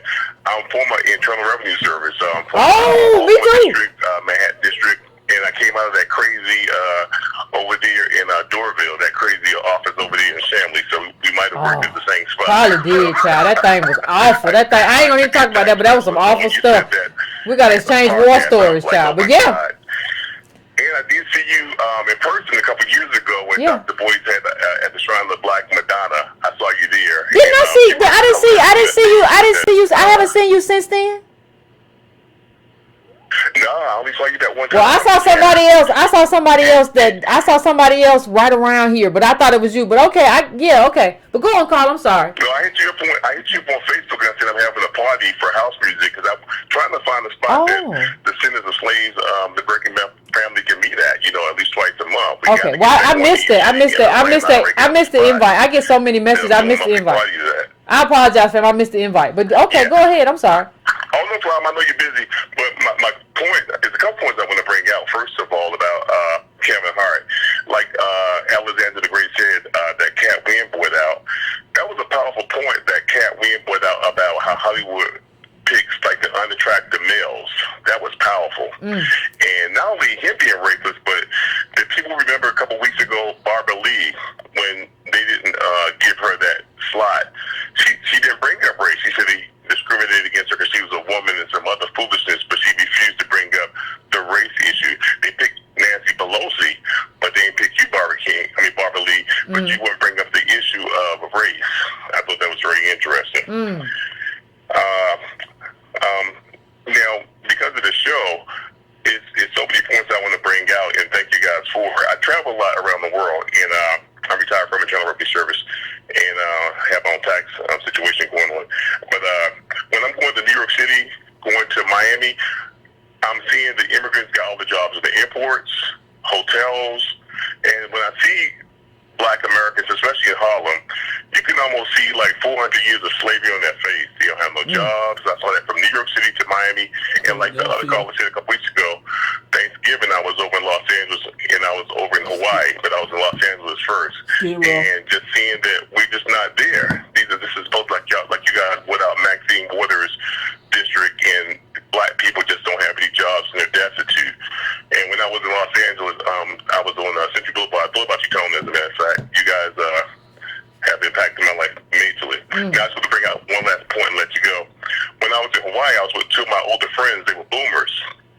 And I'm having this conversation, you know, because you guys have been so influential and almost dominate my conversation, you know, trying to figure out allies. And we were at the Hilton Resort, and both of these boomers are on their net worth is over $1 million. And we were at the Hilton Resort in Waikiki, and when one of my big brothers had to go down and check and meet with the people to buy the property, he was discriminated against, and he came back and he brought the story about how these two receptionists that were not white but immigrants in Hawaii, how they didn't respect him when he brought that up. So he got this wake-up call. The whole time during this trip, I'm trying to have the conversation, but like you said, they're in their 60s, and they're in a good space financially, and they have amnesia, and just something happens to them. So I got smart and said, you got your wake-up call. Of course, the person got mad, but thank you so much for your work and just helped me become elevated and politically educated, and love to the whole entire Breaking Brown family, because it's powerful when you're in this chapter life and you got, like Alexander said, got to get rid of family and friends others who don't have your travel values. I've been in that process. Thank you so much for the work, because I'm just doing the work, Gotta have them, though. you know, and I thank God for this lifeline, this Thank life you. support, I call it. Thank you, know, fam. so it's exciting. So keep up the good work. I appreciate Pray for you. you guys. I see you guys as being prophetic voices, like in the Bible, John the Baptist's voices crying in the wilderness. We're that group. So keep up the good work, family. Love Thank guys. you. I appreciate it. I appreciate you. I I think you saw appreciate the same thing when we went to All right. Skid Row All right, in Los blessings to you. Angeles. Keep up the work. Safe travels, Antonio. All right, bye. Thank you so much. You saw the same thing when we went to Skid Row in Los Angeles, and Yeah. we seen Philadelphia. We seen Yeah. the same thing. It's everywhere. We seen it's I mean the level of what wealth is doing and what wealth is calcifying and leaving so much out of the bottom, like 90, and how that's impacting us, because I think most of our working age families probably are in the bottom 20, whether they went to college or not. And I just don't think that everybody understands that if you don't have a savings and you really run into like living check to check, I don't care if you're in a house or an apartment, that's not American middle class living. That's more like working poor. And the thing is, America has invented the 6-figure working poor person. And it's not because of just like they have bad spending habits. America fundamentally didn't give black people the tools to become American, but they gave them the eggshell part of it, the outside. And like, you know, I just think a lot of people need to really understand what the cost of blackness is. Yeah, I agree. And I agree with the caller. Like, you go everywhere and you see it. And like he said with his friend, like his friend didn't see it until like it was on him, right? Until the woman is treating him like trash. And then he's like, oh, I see what you said. But he had been trying to explain it to him the whole trip. But now he's like, oh, I see it because she treated me. It can't be an individual thing no more, though. Like, we all here, we all got to feel it. We all got to see it. And we all got to, like, answer it. Like, with a collective political push, we have to answer it. It doesn't matter if we don't answer it. Come on. So, I'm going right now to, I'm going to go to 804. 804, what's your name? Where you calling from? What's on your mind? Hey, what's up, y'all? It's Easy from Nashville. This is my third time calling, but I'm happy to say what's up, Tom. Thank you. What up, fam? Hey, what I really want to do, because I love how y'all frame things, I'm going to frame your call into Zoe Williams' show just like an hour ago, and it's like, Kevin Hart he did everything. You're so quote unquote supposed to do in Hollywood to fit in. I'm just now remembering that he was on Saturday Night Live in a dress as a little girl, and I'm like, I'm not against nobody wearing no dress if that's what you want to do, but at least be a grown woman. It's like, like the sisters was telling you that black men just need to get in line. Despite all the things that we go through, we can't have no excuses. We got to toe the line. We got to do everything that we're supposed to do. But it's like when the system's set up a certain way, like y'all said, that was Twitter back in 2009. But Kevin Hart's the only one getting called for, and it's not like Kevin Hart. I see a plan also, because it's like Kevin Hart is like the most visible. One of the most visible black people in this country. Why is all of a sudden now people feel like this needs to come out? And, we had all the time to call him out, but why now? Especially when it's so easy just to do the same to other white female comedians. And it's like, Put that up. Send me that. like y'all say all the time, it's the decadent veil. You can't run from blackness. But I'm just going to move on.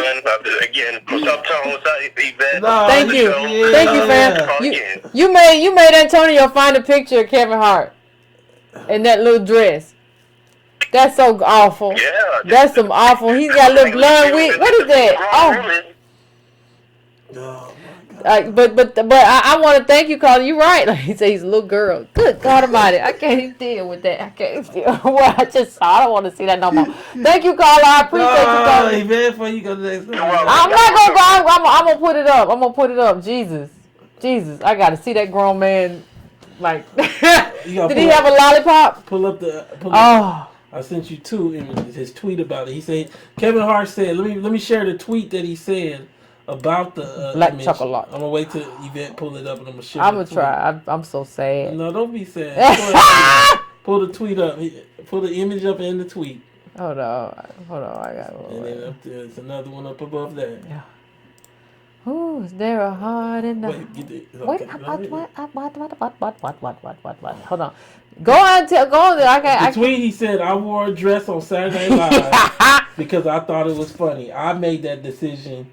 You know you ain't made no decision. I'm my own boss. Where That's is the it? tweet. I must have downloaded it. It's right there. You see where? Let me see. You already know where it's at. It's somewhere. It's down here somewhere. And Kevin Hart wearing all his little clothes. Oh, God. But you remember, do y'all remember that's what Cat Williams said? Like, why are y'all mad about Kevin Hart wearing that? It was just his turn. Like, that's what Cat Williams said about him. Oh, my God. What is that? What is that? Oh, my God. Does he have a wig on? He got on. No, that's... I don't watch enough TV. I'm sorry, y'all. I just don't watch enough TV. I just don't watch. I don't. So that was a hat. You saying it was a hat? It's it's a little. What is it then? It's a bonnet. It's a sleep bonnet. It's like what women wear at night. Like it's like I don't know, man. I done had natural hair too long, but when I had a perm, I had a little silk cap on. Is that what I'm just trying to figure out? I'm just trying to figure out if that's what he got on. I don't know what he got on, but he looked like he was dancing around. Do y'all remember this skit? I don't remember this skit. Does anybody else remember? I remember hearing about it, but I wasn't tuned in, and I was just like, I don't know what that Negro's doing with these dresses. And I remember Cat Williams being like, it was just his turn.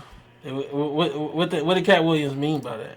Like, that's what y'all have to do to get into Hollywood. Like, y'all have to, and he was saying basically the reason I've gotten some opportunities, but the reason I haven't gotten as many opportunities is because I refuse to do this. I refuse to emasculate myself in the way that you all emasculate yourselves. And so I'm not going to get that. And I'm okay with not getting that because I don't want it to be my turn. So what did Kevin Hart say? Read that again. Oh. Let me make it look, because you know my eyesight be bad. He said, I wore a dress on SNL. He said, I wore a dress on SNL because I thought it was funny. I made that decision. Nobody made it for me. I am my own boss. Hold on, wait a minute. Pull the dress up again. No. Before we pull the dress up again, where's that image of where's the baby? Where's the right there, the first one on the bottom third row. Oh. No, over here. Let me get it. Get it, because I can't. Yeah, it was that. This is the man who said it was my decision. Like, this is the man who said, no, it was my decision to wear the dress. I don't believe you, because you have another grown man who's made a meme out of carrying you around as a little baby man for a long time. So I don't even believe that was your... Don't put that up. Hey, y'all, I'm going to do Yvette hair like that. It's like a little bonnet. I ain't got enough hair. And he ain't got nothing either. We're just going to put a little bonnet on the back and just throw it on there. That's going to be the next Tone Talks Breaking Brown show. 200,000 views. Yeah, with a little bonnet. We probably get a lot of views that way. Okay, I'm going to the next call. That's so awful. I'm going now to 617. 617, what's your name? Where you calling from? What's on your mind? Ooh. Hey, Yvette, it's Reggie from Boston. What's going on, Reggie? What's going on with you? What up, Reg? All good. What's up, Tone? Same old. Yeah, just real quick about Meghan Markle. I agree with a lot of y'all about Alexander. She can't come back. I feel like somebody like Michelle Williams could come back because you was about to marry Chad. You know, he just ran a church. I mean, Meghan marries somebody who's the heir to a white supremacist empire. Oh, can't come back.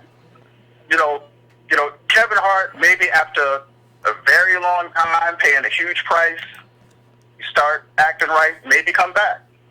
Maybe make examples out of him, make him run around black society with some kind of ideological scarlet letter, pick him around a bit, make examples of him.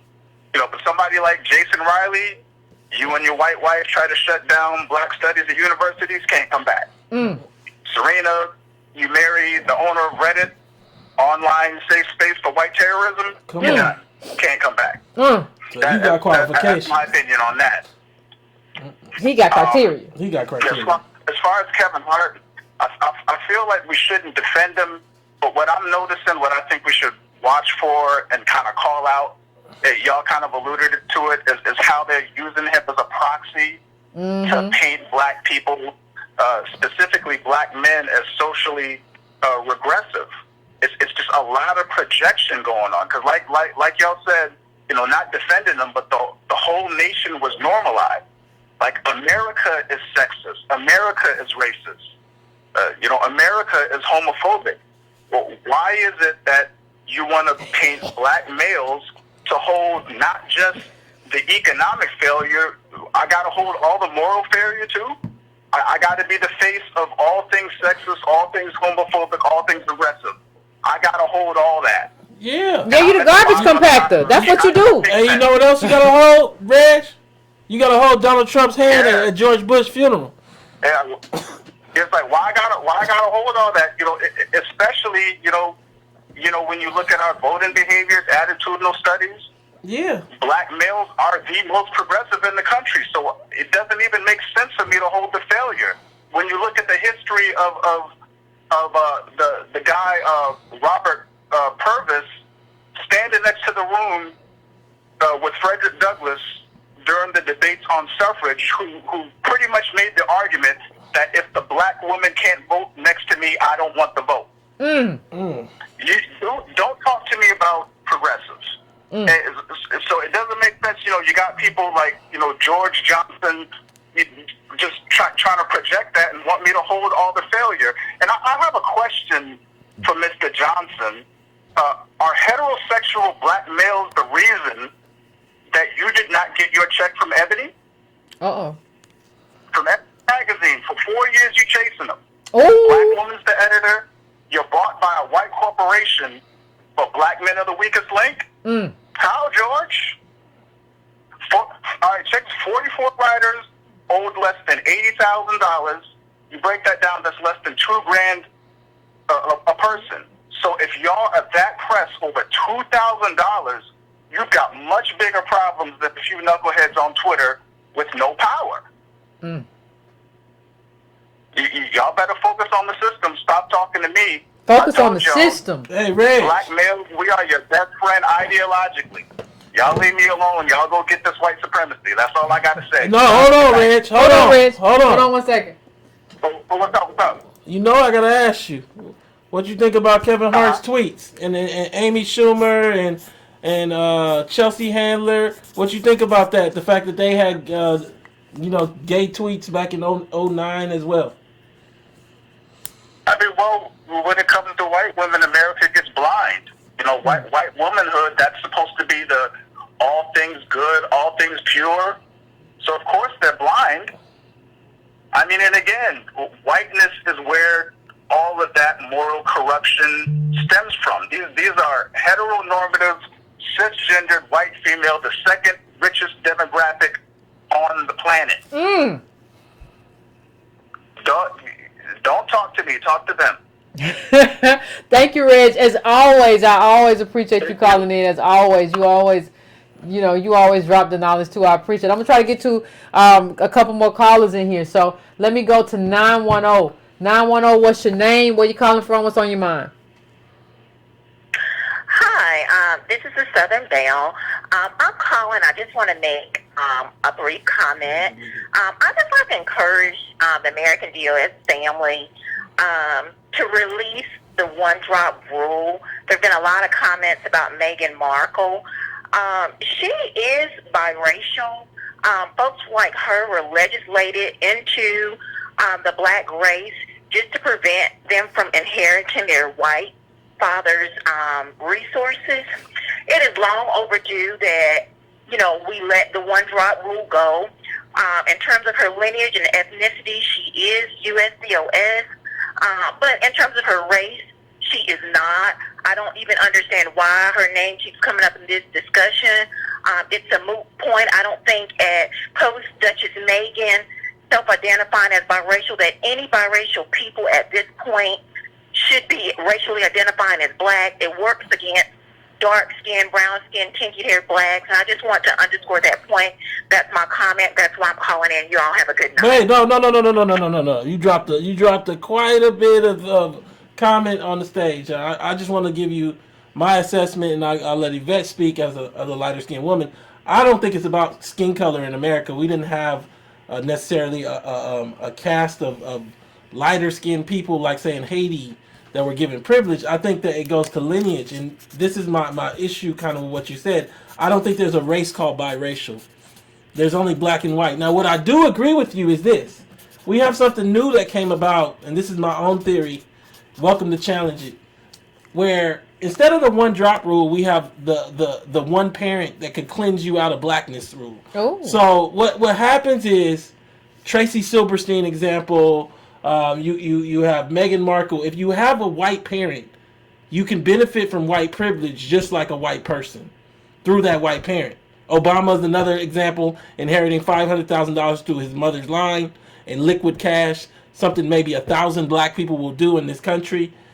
I'm saying to you, fundamentally, you remain black, both in physicality and in lineage. And in Obama's case, he wasn't DOS. But in structure, you're just as whitely privileged with whiteness and the inheritance that comes from that whiteness as any white person. Now, I don't think that has to do with kinky hair or darker skin, even though that does come with it as a result of what colorization that comes out of that. But you can have somebody like Yvette, who has two parents that I've seen myself that are both brown and basically doesn't benefit from any of that. Or you can have an African who's Nigerian and lives in the houses that were described earlier and has kinky hair and dark skin that sold blacks into slavery. And you see her as being black or blacker. And I think fundamentally this is such a nuanced discussion because we haven't had the discussion and we haven't framed this thing correctly. Yvette, you want to say something? Well, I think it's about whether or not you're anchored in whiteness. Like, and we have to stop thinking of whiteness as just a color. Like, it's just like lack of melanin. Like, if you come here from an elite background and you identify more with white people in this country, regardless of how much melanin you have, then you are anchored in whiteness. It's not about a color. It's about normalization. It's about a wealth positionality. It's about a lineage. So what we have is a lot of people who are far more anchored in whiteness, who may be darker than me or whatever, but they're more anchored in what it means to be elite and having an elite background, or having a background that like Antonio brought up, Tracy Silverstein, you had a Jewish father, right, who was wealthy, and so not only just Diana Ross as your mother, as Tracy Ellis Ross, you had all of those things in place. That we're not the same, but I'm lighter than you though. Let me explain it further, Caller, to give you an example. So if you read the book Outliers, and for those people that haven't read it, go read Malcolm Gladwell's Outliers. There's a chapter in there that talks about the law firm Skadden and Arps. Skadden and Arps, considered at one point the premier law firm in the nation when it comes to litigation. Well, in the 70s, nobody wanted to do litigation. So what ended up happening is that Jewish people got together and took over litigation. The WASP considered it beneath them to litigate and go back and forth. Well, what tied these groups together, these Jewish people together, according to Gladwell, was being from the schmuck business, which is a fabric making business in New York in the 70s. Well, black people couldn't be part of that. But, you know who is part of that? Through her father? Tracy Silverstein, who you know as Tracy Ellis Ross. Her father was part of that schmuck business. And I think what you're pointing to has less to do with her not having kinky hair and more to do with her being part of the privilege that oppressed black people all throughout America.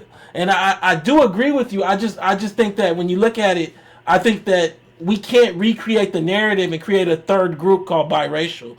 This is blackness and whiteness. Blackness meant to be the otherness of everything else. And this whole idea of there being other groups, you know, Mexicans, Asians, these are ethnicities.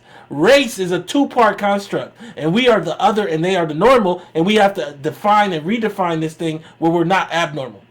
Yeah, and that's why everybody tries to get away from us. That's why nobody wants to come here and claim blackness.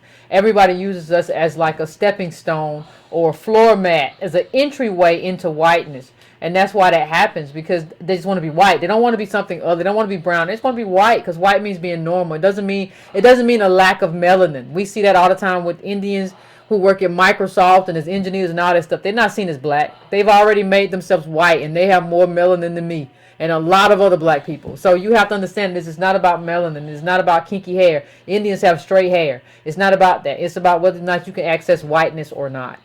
So I'm going to the next call. I am going to 651. 651, what's your name? Where you calling from? What's on your mind? You there, 651? Hello? 651 must have fell off. All right, we are going to 267. 267, what's your name, where you're calling from, and what's on your mind? Hey, Yvette, this is Mercedes from Philly. What's up, Tone? Great to see both of you together. Can you hear me? Yeah, I can hear you fine. All right, cool. I just want to make a quick comment. As I'm listening to this and watching this tonight, I'm a little torn, and I'll tell you why. Okay. I wish there was a way to bring Kevin Hart to task and call him out to the carpet, but also, acknowledge that the system of white supremacy and what was done to him was also wrong. So that's where I stand with it. I wasn't so quick to kind of jump on the bandwagon and say, okay, we should roast him, which we should roast him, which is the very thing, we should do within the community. But at the end of the day, he was still attacked by white supremacy, and I just feel like as the ADOS, we should be focused on that primarily. But the thing is, and that's my comment. But you can stay on the line, caller, for a second. But the thing is, shouldn't we have roasted all of them? Like, see, the thing is I'm fine with roasting everybody. Like, but Kevin Hart has said, like, he's evolved beyond that. But my problem is, like, shouldn't we have roasted everybody? Like, they were all on Twitter making homophobic comments. Like, you don't get to just call out Kevin Hart. You gotta now call out everybody who was doing that.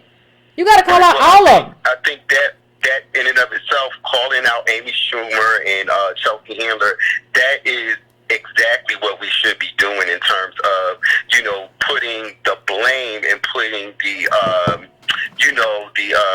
offense, in the proper light, and definitely just calling out these people that have also made these comments, but happen to not be black, to illustrate what's really going on.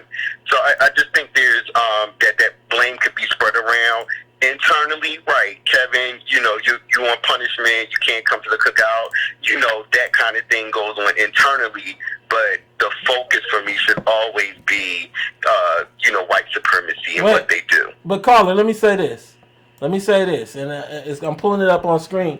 Back in 2015, I was highly critical of the movie Get Hard and Kevin Hart's role of playing buffoon in this movie. This was a mockery of mass incarceration. I pulled it up on screen. You can go read the full article I wrote back in 2015. We can't get black people to do what the LGBT community did with regard to their issues with him. I felt like we should have boycotted that movie. You said how we don't hold him to task? I don't know how if we're going to laugh at mass incarceration while he cornrows Will Ferrell's hair. I don't know if this group has basic levels of self-respect. And so if you read this article... I agree. That's despicable. And so let me just comparatively... sorry, go ahead. So like in this piece, just sharing a little bit with the audience, Hollywood has chosen to make light of mass incarceration rather than confront it with serious content. Most recently, we see an example of this in the upcoming film starring Kevin Hart and Will Ferrell entitled Get Hard. The headlining image of the film shows Hart seemingly cornrowing Ferrell's hair, and just as odd is the statement that reads, "An education is in incarceration."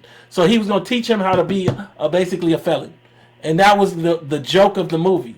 I mean, I don't know how we're going to move when we allow those kind of movies to be made. And there wasn't really any pushback from the black community, from the NAACP, from anyone. But I'll let you reply. No, I agree totally. That movie was disgusting. I couldn't watch the whole thing because it was so ridiculous to me. But you watched some of it? I just want to reiterate, I just think the focus should be on white supremacy. And you're right, in this particular regard for Get Hard, you would be killing two birds with one stone as far as taking Kevin Hart to task and actually really bringing out the issue of white supremacy and why this movie can't even exist here. So, that's all I wanted to say. I don't know if you have any more questions. But I guess let me say this. Let me say this to you. I come back, and I'm not trying to dominate this discussion, but I think it's a learning moment. You said you didn't get through it. So you watched some of it at the movies, at home? I watched some of it at home. Why?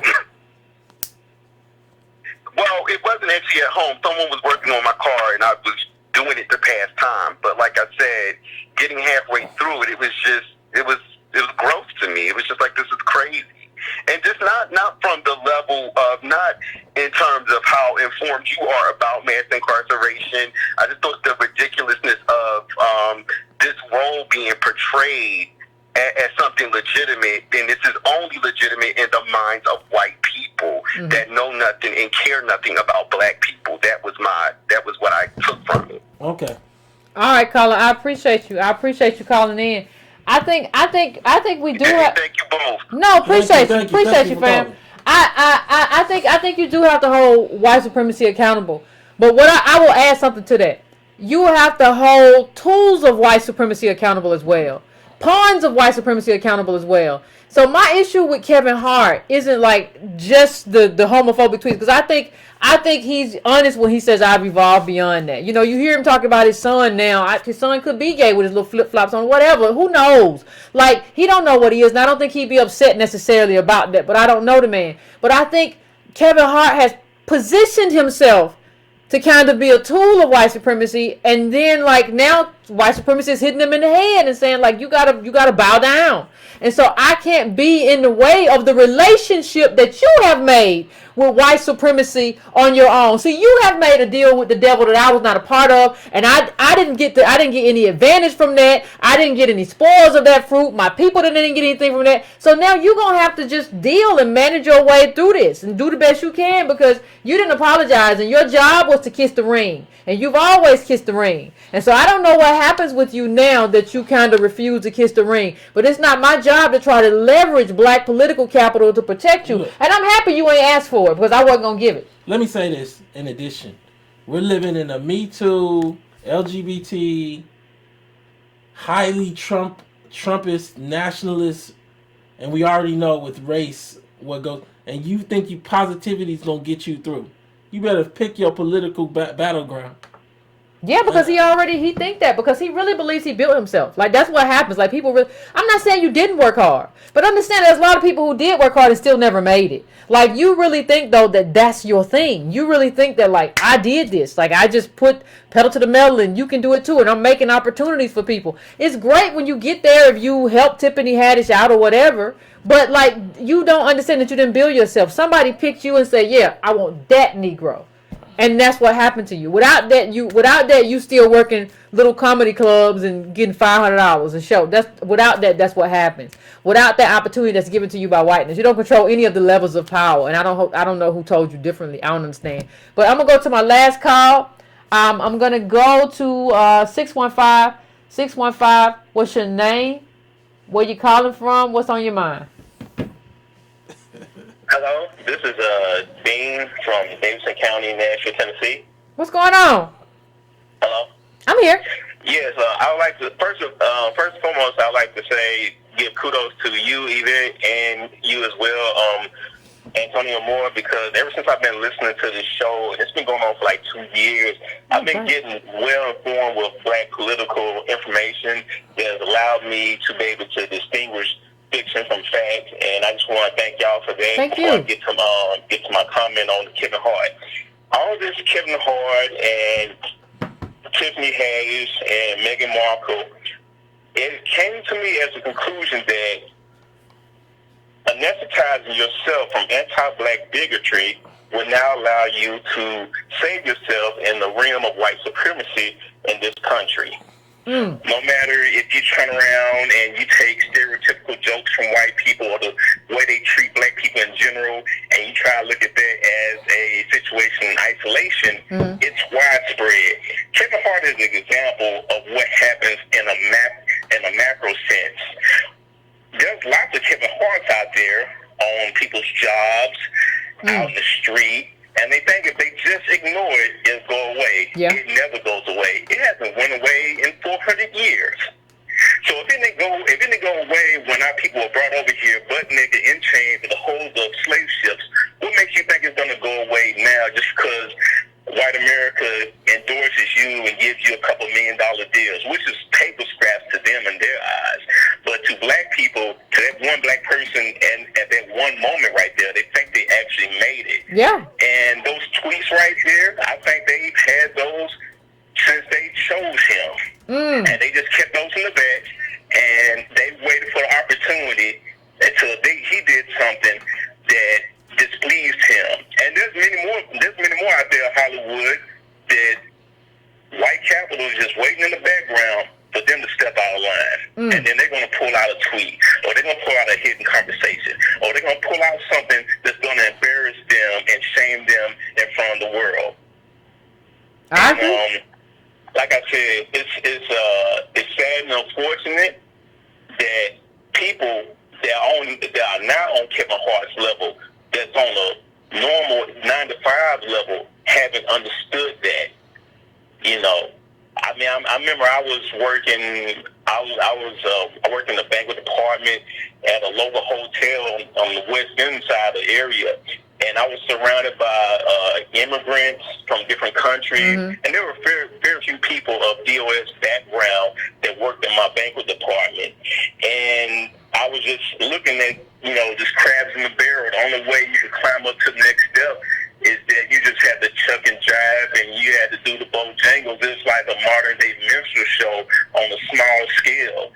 And if you didn't play along, you basically found yourself with a pink slip and an unemployment line. So that's on a micro sense. Now we're looking at Kevin Hart, and he's just a modern example of a vaudeville minstrel show.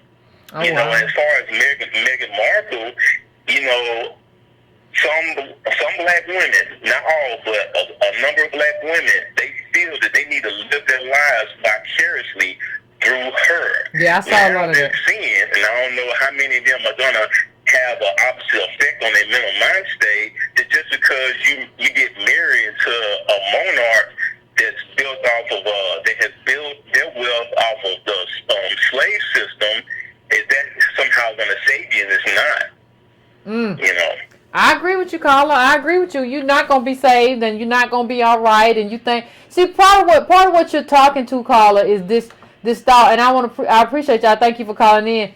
Is this thought? Well, if I just play the game, you remember when the whole Monique stuff happened? Like Charlamagne was like, well, if you just renegotiate, and you just they want what they want, and they gonna keep all that stuff in their back pocket, whatever you got out there, and demand that to get to this next space, you got to do X, Y, and Z. That's just the way the game is played. The game is not played to a way where you even know how the game to navigate. You don't know. They change what they want and what they need and what they believe and all that kind of stuff. Like, you don't know how that game is going to be played. You have no idea.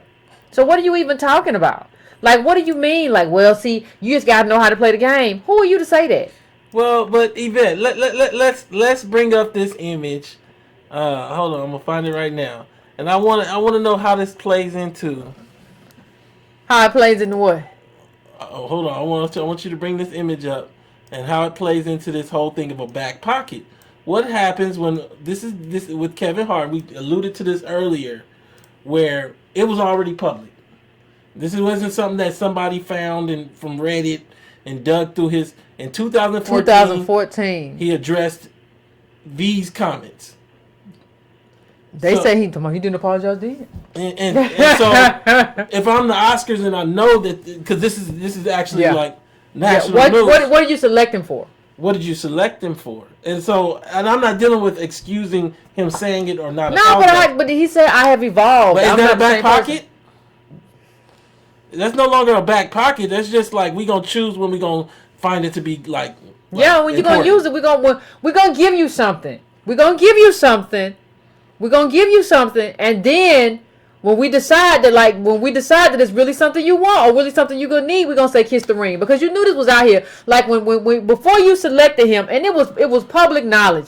What you said was we're going to select him, and then we're going to have this Negro publicly apologize in the worst way too. So we're going to have him do that. Let me read what's in this actual story, and I want you just to give me your immediate opinion. According to TMZ, Kevin Hart apologized Thursday night for his old homophobic tweets. He insisted he'd already addressed the issue many times. TMZ found a 2014 interview with Hart where he never says sorry or I apologize. TMZ says they have the audio from this interview where Hart acknowledges the pain and suffering of the LGBTQ community due to hate crimes and bullying, but he seems more concerned about harming his career than people. They have not posted the audio yet. So, I mean, it's obvious that this was already like something to look into. And this is ultimately, obviously, either a big failure by the Oscars or a realization that we didn't really care because he has that many fans. And nobody's holding the Oscars responsible. Yeah, nobody's holding the Oscars responsible for pulling him, for selecting him for something that they knew was already out there. They were like, he's hot, let's get him. And then a lot of people, either they knew or a lot of people were like, well, no, we're going to have him do X, Y, and Z. Either way, like, whose fault is that if you didn't do that? And then what is even that thing? He acknowledged the pain and suffering of LGBTQ, but he didn't. Like, here's something I want to say. Like, the most atrocious of those jokes that Kevin Hart made were the jokes about, like, if you have a LGBT kid. That's awful. Like, but some of the other jokes, like, that were made later at a different time, because there were different jokes at different moments. We have to separate jokes that are homophobic and awful from jokes that are just like you making fun of gay people. Just like there was one joke about, like, a gay man that if it had been made about a heterosexual woman, nobody would have said anything. Especially if you had made it about a heterosexual black woman, everybody would have laughed. But because it was a gay man, it's all of a sudden homophobic. No, you can make fun of anybody. There's a difference between a racist joke and a joke about black people, just like there's a difference between a homophobic joke and a joke about gay people. Let's get right to it then. You look at the memes on your selections of memes when you do the iPhone. You look at the videos on YouTube. Have we made black people such a joke that everything that is supposed to be sensitive about our lives is just okay? Yeah. Y'all know what's been going around. Let me pull it up y'all know what's been going around on Twitter. Me and Yvette, we tweeted with none other than Tariq Nasheed about this. You got the white girl. Oh, the white girl. Yeah, let me pull it up so that we can talk about it because I think dancing. Because I think it fits this context. You can just send a screenshot. I'm about to send the screenshot right now. Cause she be dancing. Y'all see the one, ain't you? See the white girl be dancing? She's dancing in front of the Marcy House Project sign, doing all kind of black dances. And I asked the question, is this blackface? And yeah, I put it on Instagram too. I'm sending it to you now. That is so strange. Yeah. And so we start to ask the question.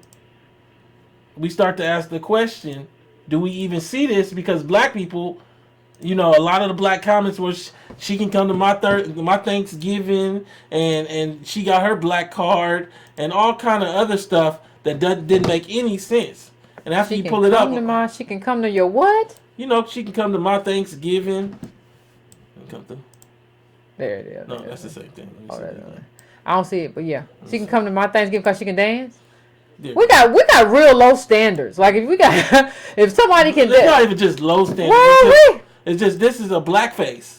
It's just not with a black face. It's the same thing. Yeah, I agree. A black face. Yeah. A blonde face that's doing black face. Pull it up. Image. Where that? Image. Black face. Like I don't know. Like what is like? Do we have self-respect? Like I don't know. Like I don't know if we do. I think we just like people who look like they like us. Like ooh, they love us. They can do a dance or they can move well or whatever that we find. There you go. So I mean when I come back to the question, have we made such a joke of being black and black life in America? Now, I had this point about Chappelle. Everybody, I said the crackhead. The crackhead, yeah. I made that point. Everybody got mad. I said that was a horrible character. That was an offensive character. I mean, for a guy that came from a professional background, it's one of the awful. I mean, it should have been a career ender to me. Well, because we didn't know what background he came from. Like Dave Chappelle fooled us too. Like when he talked about coming from D.C., he never talked about the fact that he didn't come from D.C. Cory Booker Con, Kamala Harris Con. And he admitted that he let people believe that he was from the hood and he wasn't from the hood. So he made us believe something about him or allowed us to believe something that wasn't true. So we thought he was making fun of people he grew up with. But come to find out, that's not what was happening. So now let's bring this and tie it into the show. Have we closed the avenue that LGBT, that Me Too has to recognize black victimhood because we've made a joke of black victimhood? We made a joke of black life. Come on. We made a joke of all the black life, so we can't even say like that's racist. Don't do that. Well, how you gonna say that when all of your black comedians All and your everybody videos. they do it? All your videos, all of your black comedy that you enjoy makes fun of your life. So how you gonna tell us as white people we can't do that? See, the LGBT community or whoever can say like this is homophobic or we don't want you doing that. We have a lane of what is acceptable for us. We don't have no lane. We let people just go do anything. And this is highly offensive. So this is the white girl. She does all these black dances in front of the Marcy Project sign, I guess, because of Jay-Z and the like, and supposed to be In the ghetto, in the middle of all this poverty. We're using our poverty as like a backdrop for her performance. That's what she does. Yeah. And like that's not considered offensive. There is nobody saying no. You have to take this down. This is offensive. As a matter of fact, you have black people like yeah, she can come to the whatever. It's not even like she's dancing. She's not dancing in her house in her bedroom with her baby or whatever and saying look at me, I can dance. Like she is in the ghetto in front of the Jay-Z project with a song on, doing this, using black poverty as a backdrop for her performance. Like understand that should be an offensive thing. But for us, like anything that like we don't get offended. We just like it's whatever. Well, So I think you got one more caller. So One no, I don't think who? You want to get both of them, or you gonna do one? I 52.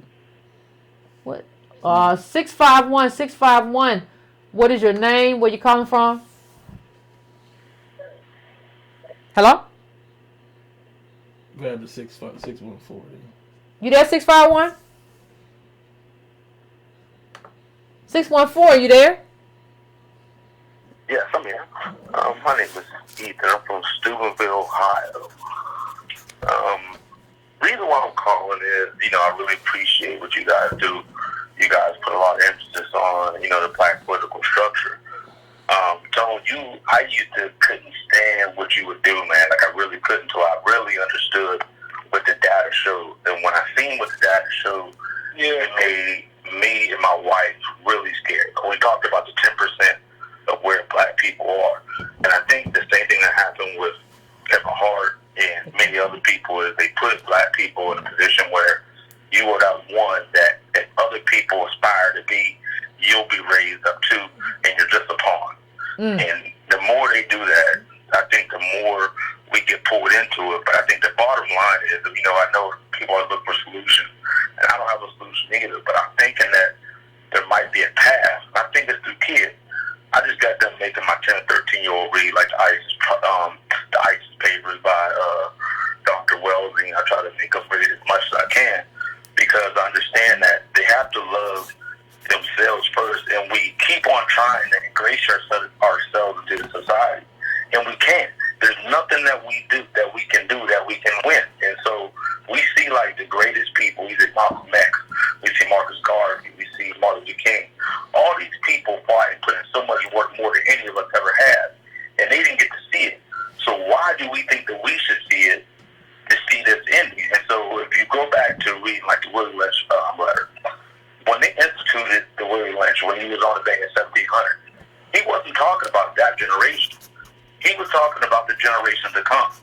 And so I think for us to kind of see what Meghan Markle was doing, let them people bow out, let them go. Like, I don't care what happens to Kevin Hart. I don't care what happens to Meghan Markle. And all these so-called black people who think that they're moving themselves upward, we think we can change the current situation. We can't. We have to give up on what we're going to see. But what we can do is we have to teach our children to love themselves, to know who they are, and to bow out of whatever we think they're going to have. Like, me and my wife, we both make over 6 figures. That sounds like, to most black people, that sounds like that's a great thing. But from what we see, it's worse. Because knowing what we make, because I do investment banking, my wife, she's an accountant. And from what we see, we're making probably a tenth of what we should be making. So even the ones who do get, but very few, I think the way we do, because most of the blacks who do see that or make that amount of money, they think that they made it. I live in a place called Dublin, Ohio, and the average housing is about $375,000, but the average income is about $65,000. Now I ask myself, if I lived in the middle city, could I buy a house for $360,000, making between $50,000 to $60,000? I could not. So what that led me to believe is, as far as the data says, Tony, you help me with this, these people were born with money. These people were given money when they got married. These people were given things that we'll never get. And so what I'm teaching my son is you have to know that everything you do, me and my sons wrestle. We wrestle in school, and that's what we do. That's what I coach them and teach them to do. But that's just more mental strength. To dominate the competition by being smarter and better than everybody. Now, me and my wife take the emphasis off ourselves, and we put it all on our children. So and this is where it's kind of sad. I don't put a lot of emphasis on like voting and things like that. Although I show them to do it, but I don't put a lot of emphasis on it because I'm like, if no one else is going to go ahead and put the money into it, if you don't got the cost to put into it or the financial backing to put into it, it's not really going to go anywhere, especially not federally. So I just think if black people will quit looking at people like Kevin Hart and looking at Meghan Markle, which is foolish to me, and put it into their children and start getting better at how to love their children, that is when we'll start to see it. But we got to get it out of our mind that we're going to see this change for us, our generation. We may not see it for 2, 3, 4 generations, but we keep on working we're trying to build the house from the roof down instead of the foundation up. We're not going to see it, give up on seeing it. And I think that's kind of where my stance is. I think you got to take my call. Thank you, I appreciate it. Wait, but don't hello? You there?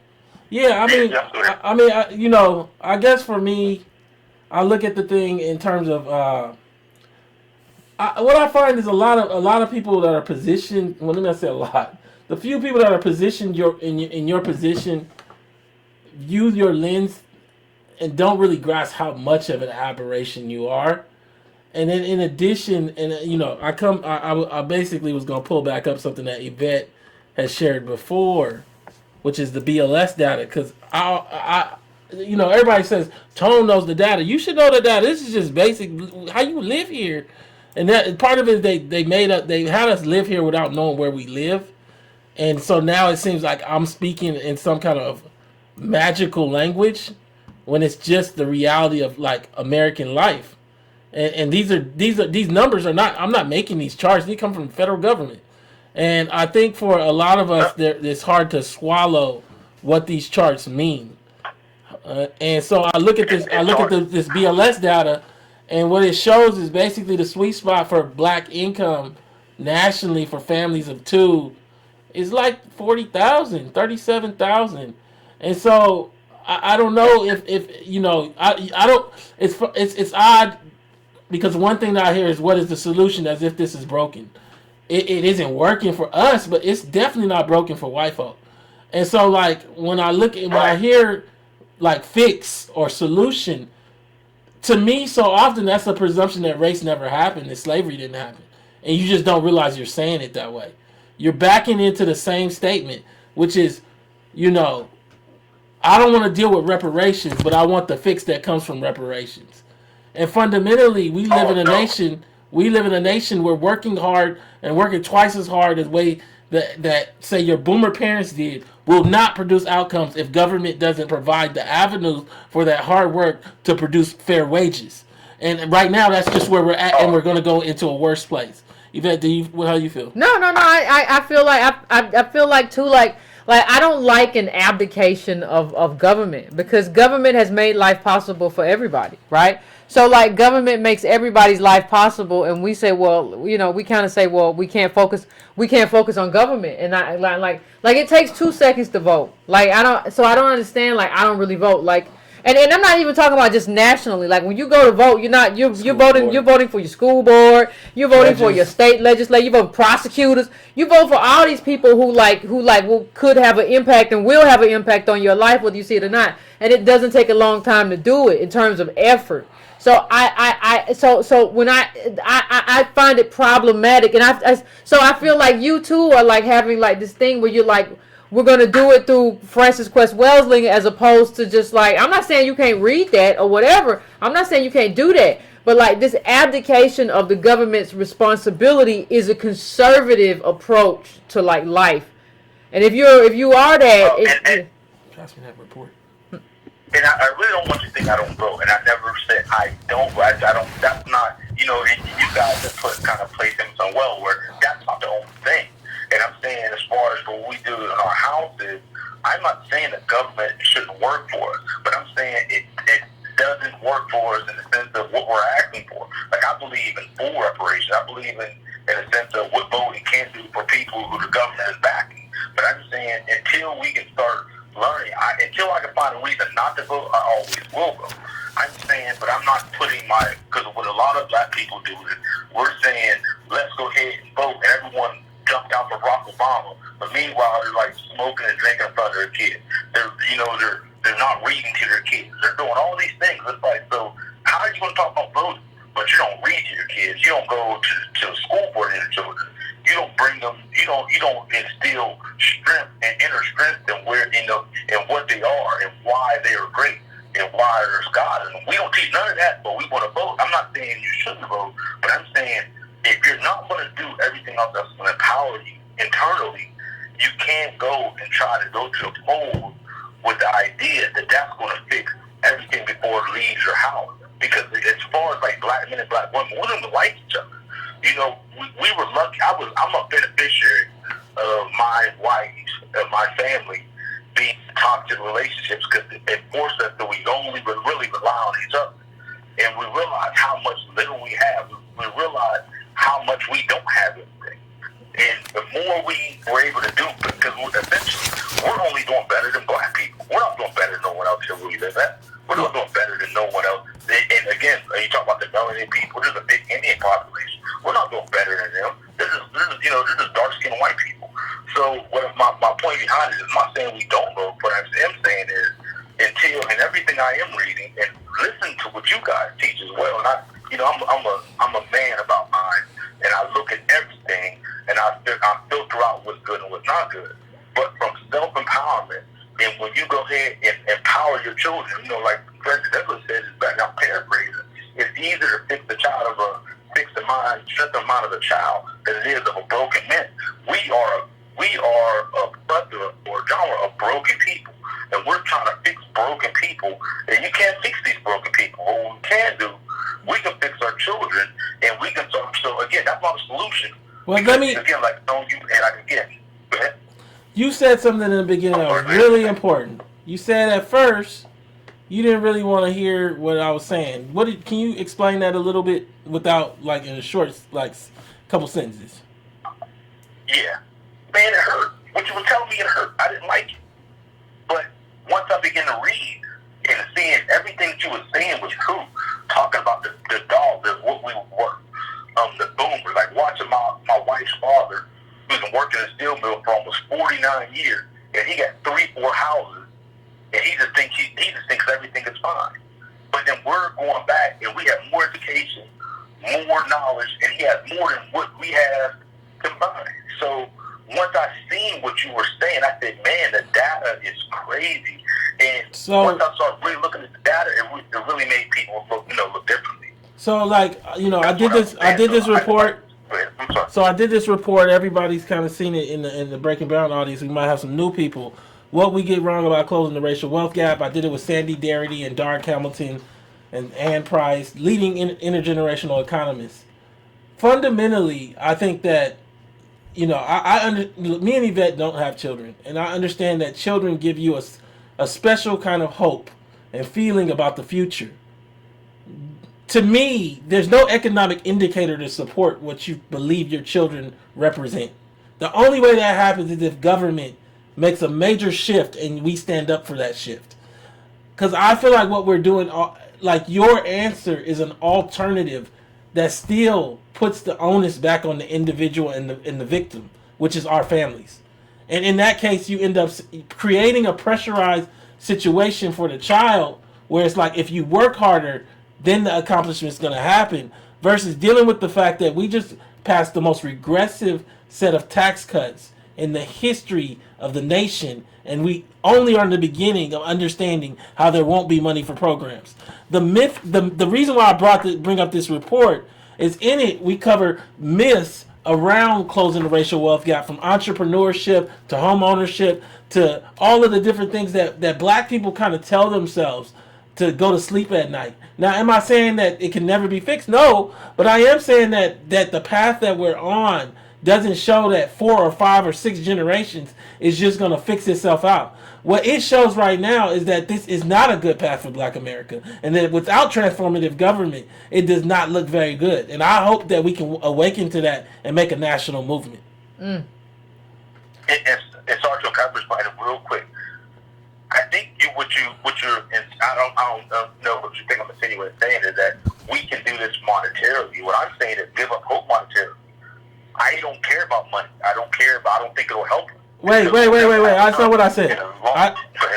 No, I didn't say we can do this monetarily. What I'm saying is that fundamentally we need a transformative government that doesn't put us, let me be clear. We have a situation now where African American males, there are more incarcerated, more black males incarcerated than all women on the planet. There's 20 million black males. That's not just sad. It goes beyond sad. This is an important part of the whole show. That is a fundamental situation where a group that came from slavery and they created the 13th Amendment is now being funneled into prisons.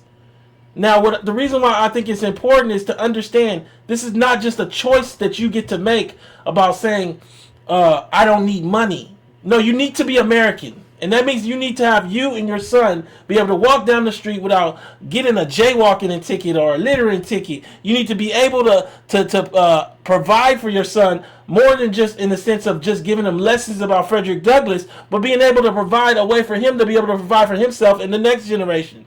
Right now, that stuff is not in place. And Kevin Hart or Meghan Markle are all escape artists. And fundamentally, I believe if we don't confront the escape artists and we keep living through escape hatches, whether that be comedy, sports, or the idea of a future generation solving a current problem, none of it will work out. That's my full answer. So we need transformative government, not just for money, but for access to American life. And the last question, I'm going to let this go. I can't think of a time, and I'm a historian just by nature, I can't think of any time in this country's history when they've ever done right by us. So I think we need to change focus, because our focus has always been transformative government, going back into Dred Scott. But do you understand that, like, the reason that you can vote, I hate it when people say nothing has ever changed. We are still a bottom caste. But I'm sitting in a room right now around a few $1,000s worth of equipment that black people gave me the money for, right? I can't be NBC. I can't be MSNBC. But like I have heat and I have I feel my belly today. That's not the change that we need to be American. But but everything is a progression. But I hate it when people say like nothing has changed. Yeah, it has. You ain't a slave. Like, you're a bottom caste and we got to fix that. But you're not walking around right now thinking that somebody's going to hang you if you try to run away from a plantation right now. And let's go one step further. You gave a picture of a man who from a steel mine or whatever, instead of working in a steel mine in Alabama and basically dying in that steel mine, was paid a fair enough wage. And when I talk about fair enough, excessively fair enough wage, where he was able to buy multiple properties with that wage. That is what happened as a result of government. I don't think we really understand. That wasn't just individuals working harder. That was government that decided he should get that much wealth and forcing companies to pay that fair wage. I'm saying that we need a movement like that again. And you're right, but you also got to realize during that time, that was in the boom of the Industrial Revolution, and that was also during a time when steel mills were making so much money that they used to have people standing out on the corner, and they were saying, "Hey, would you mind coming into work?" No, they still have a profit margin that's huge. They still have and also, at the boom of the Industrial Revolution, look up Carnegie. Look up go watch Slavery by Another Name. They easily could leave black people in the bottom of steel mines dying. I'm from Ohio. But you can have black people dying worse deaths than 30 minutes from Carnegie Mellon. I'm sorry, go ahead, I'm sorry. No, I'm saying that you easily could pay black people nothing. You could pay black people nothing and treat them worse than slaves. And they did that. Yeah, what I'm saying is, I know, as far as Carnegie, I'm about 30 minutes away from Carnegie Mellon. I know a lot about Carnegie. Matter of fact, that was one of the first things they stood over and taught us growing up there.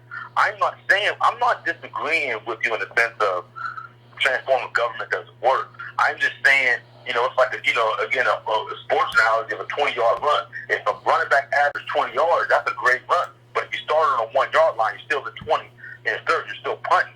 So my point behind it is, I'm not saying that this stuff doesn't work, or we haven't gone anywhere. I never specified we haven't gone anywhere. But what I am saying is, we are looking from a place where the boomers who made this money, they were doing this money when they didn't have no choice but to give this money. And once they seen all this money was making, then in the 70s going to the 80s, that's when the crack came. And that's when they were pushing people out of the house in the 70s. So by the time these boomers got to age where they could start to spend some of this money, that's when the asbestos stuff came. That's when a lot of these cases where people are dying, all these things came about, and they took all that money out. So the idea that this money was given to us because they were thinking about it. No. That's not what happened. I'm just pushing you back. Like, fundamentally, like, we got the crumbs of what white middle class fought for in the New Deal. Before the New Deal, it was basically no home ownership, white people eating clay, rich people had everything. They were scared that white people was going to riot. White people in the mountains, white people from Ireland, they were scared, and so they said, let's give them some fair stuff. Black people jumped on that train on the end part of it after civil rights. What I'm saying to you is fundamentally that can happen again. I don't want to hear like what we hear too often, and none of us are in that they don't have it no more. Well, you tell that to Jeff Bezos, who's the richest man in modern history. We don't know what they have. Our job is only to demand. They're headed towards trillionaire status, though. Like, you can't say, like, we didn't even have billionaires back. They're headed towards, like, millionaire was different what it is now then, but we're going to have trillionaires. Like, if you read, they say, get ready for trillionaires. They have it. They just decided that they're going to keep it all. And the key component that everybody doesn't seem to grasp is the dimensionality of, I told you, in 1980, the bottom 90 had 38% of the wealth, American wealth, which is still not enough. But that's where in 1980, the top 0.1 only has 7%. Today, both groups have the same amount, about 22% of the wealth. Top 0.1 and bottom 90. The last time we saw that was the Depression. What you're seeing is a fundamental lack of sharing of wealth. Yeah. Your kids can't work their way out of that without government also at this. I'm not saying that your kids shouldn't go to school and everything else, but government should make school free. Because if school costs and you don't have it and they got to pick up debt, going to school ends up being a net loss. Net loss. But I also think everything is designed. Because if you look at the time when in the 80s when you had that much money, that was also the time of the crack generation. And so for the black people who didn't go to jail, they raised raceless children. So that's what you're seeing of Kevin Hart. Kevin Hart was born in 1980. Yeah. Tone, you put a lot of emphasis on the age group of Dr. Dre, I believe Puff Daddy, these people, these age groups. So although they gave us this money, although it was still scraps compared to what other people made, but they did allow us to make some of this money back in the 60s, 70s, in the early 80s. But look what that produced. That they knew what they were doing by producing. So the blacks who they could put in jail, they did. And the blacks who didn't go to jail and say, you know what, we're going to go ahead and capitulate. They raised raceless children, which gave you the life of Meghan Markle and The Rock, and well, Rock was older, but I appreciate it. I appreciate you, Carl. Russell Wilson, these people. Sorry, but I really appreciate the time. No, I appreciate it, Carl. I appreciate you calling in. But we can agree on that. We can agree on that last point. We agree on that last point. Yeah, they raised raceless kids, and but that's why when you talk about what didn't happen because you didn't push these boomers didn't push the ball forward. Like, they raised raceless kids. They not only didn't push the ball forward, they left the ball where it was and told their kids was white. And so that's why we have now. You can't talk about what government didn't do when y'all ain't been pushing government for a long time. So now let's look at it tied to the show. Kevin Hart and Meghan Markle. I mean both like the gentleman called it earlier, said all this great stuff about how Get Hard was a bad movie. I mean, a horrible movie. And then you watching it while it's on for some reason. You don't have to watch it. It was it wasn't just like a bad movie. It was a movie that was a highly offensive movie for Black America, and you watch some of it, and like that's us watching some of Meghan Markle's wedding, watching some of Kevin Hart's movie. We don't have no standards, and I think that's kind of where it starts. Is like really understanding that if we gonna be the butt of the joke, if we gonna always be the entertainment, when it comes to this other stuff, they're not gonna take us serious. Yeah, I agree, and I think that I'm gonna let that be the last word. I see my Breaking Brown family going to bed in the chat. In the chat, we after midnight. I appreciate y'all. I appreciate everybody. We had for the showing up for the Tone Talks Breaking Brown special. If you want to, you can go to donatebrown.com. Where they can go to Tone Talks to donate talk. ToneTalks.org. Catch me on Dash Radio. 7 p.m. Pacific Standard Time. I'll be on this Friday. I think I'm gonna talk about people out here pattern matching. You know how he was talking about how he married and the wife's father had all that stuff. People out here seeking out escape hatches from blackness, pattern matching and Jack Gillen. All right, now what day that's on? That's this Friday. All right, Zoe Williams gonna be on. Relationship Time. That y'all want to check it out. So please like if you haven't liked this show already. Please subscribe to this channel if you have not done that. Share it with your friends. Share it with your people. Also go to subscribetobrown.com. That does not cost you anything to add your name to my mailing list. I do appreciate it, family. And finish off your libation and get a good night's sleep. We went long to this evening, but I think it was worth it, fam. And I appreciate you. All right now. Okay. What my outro?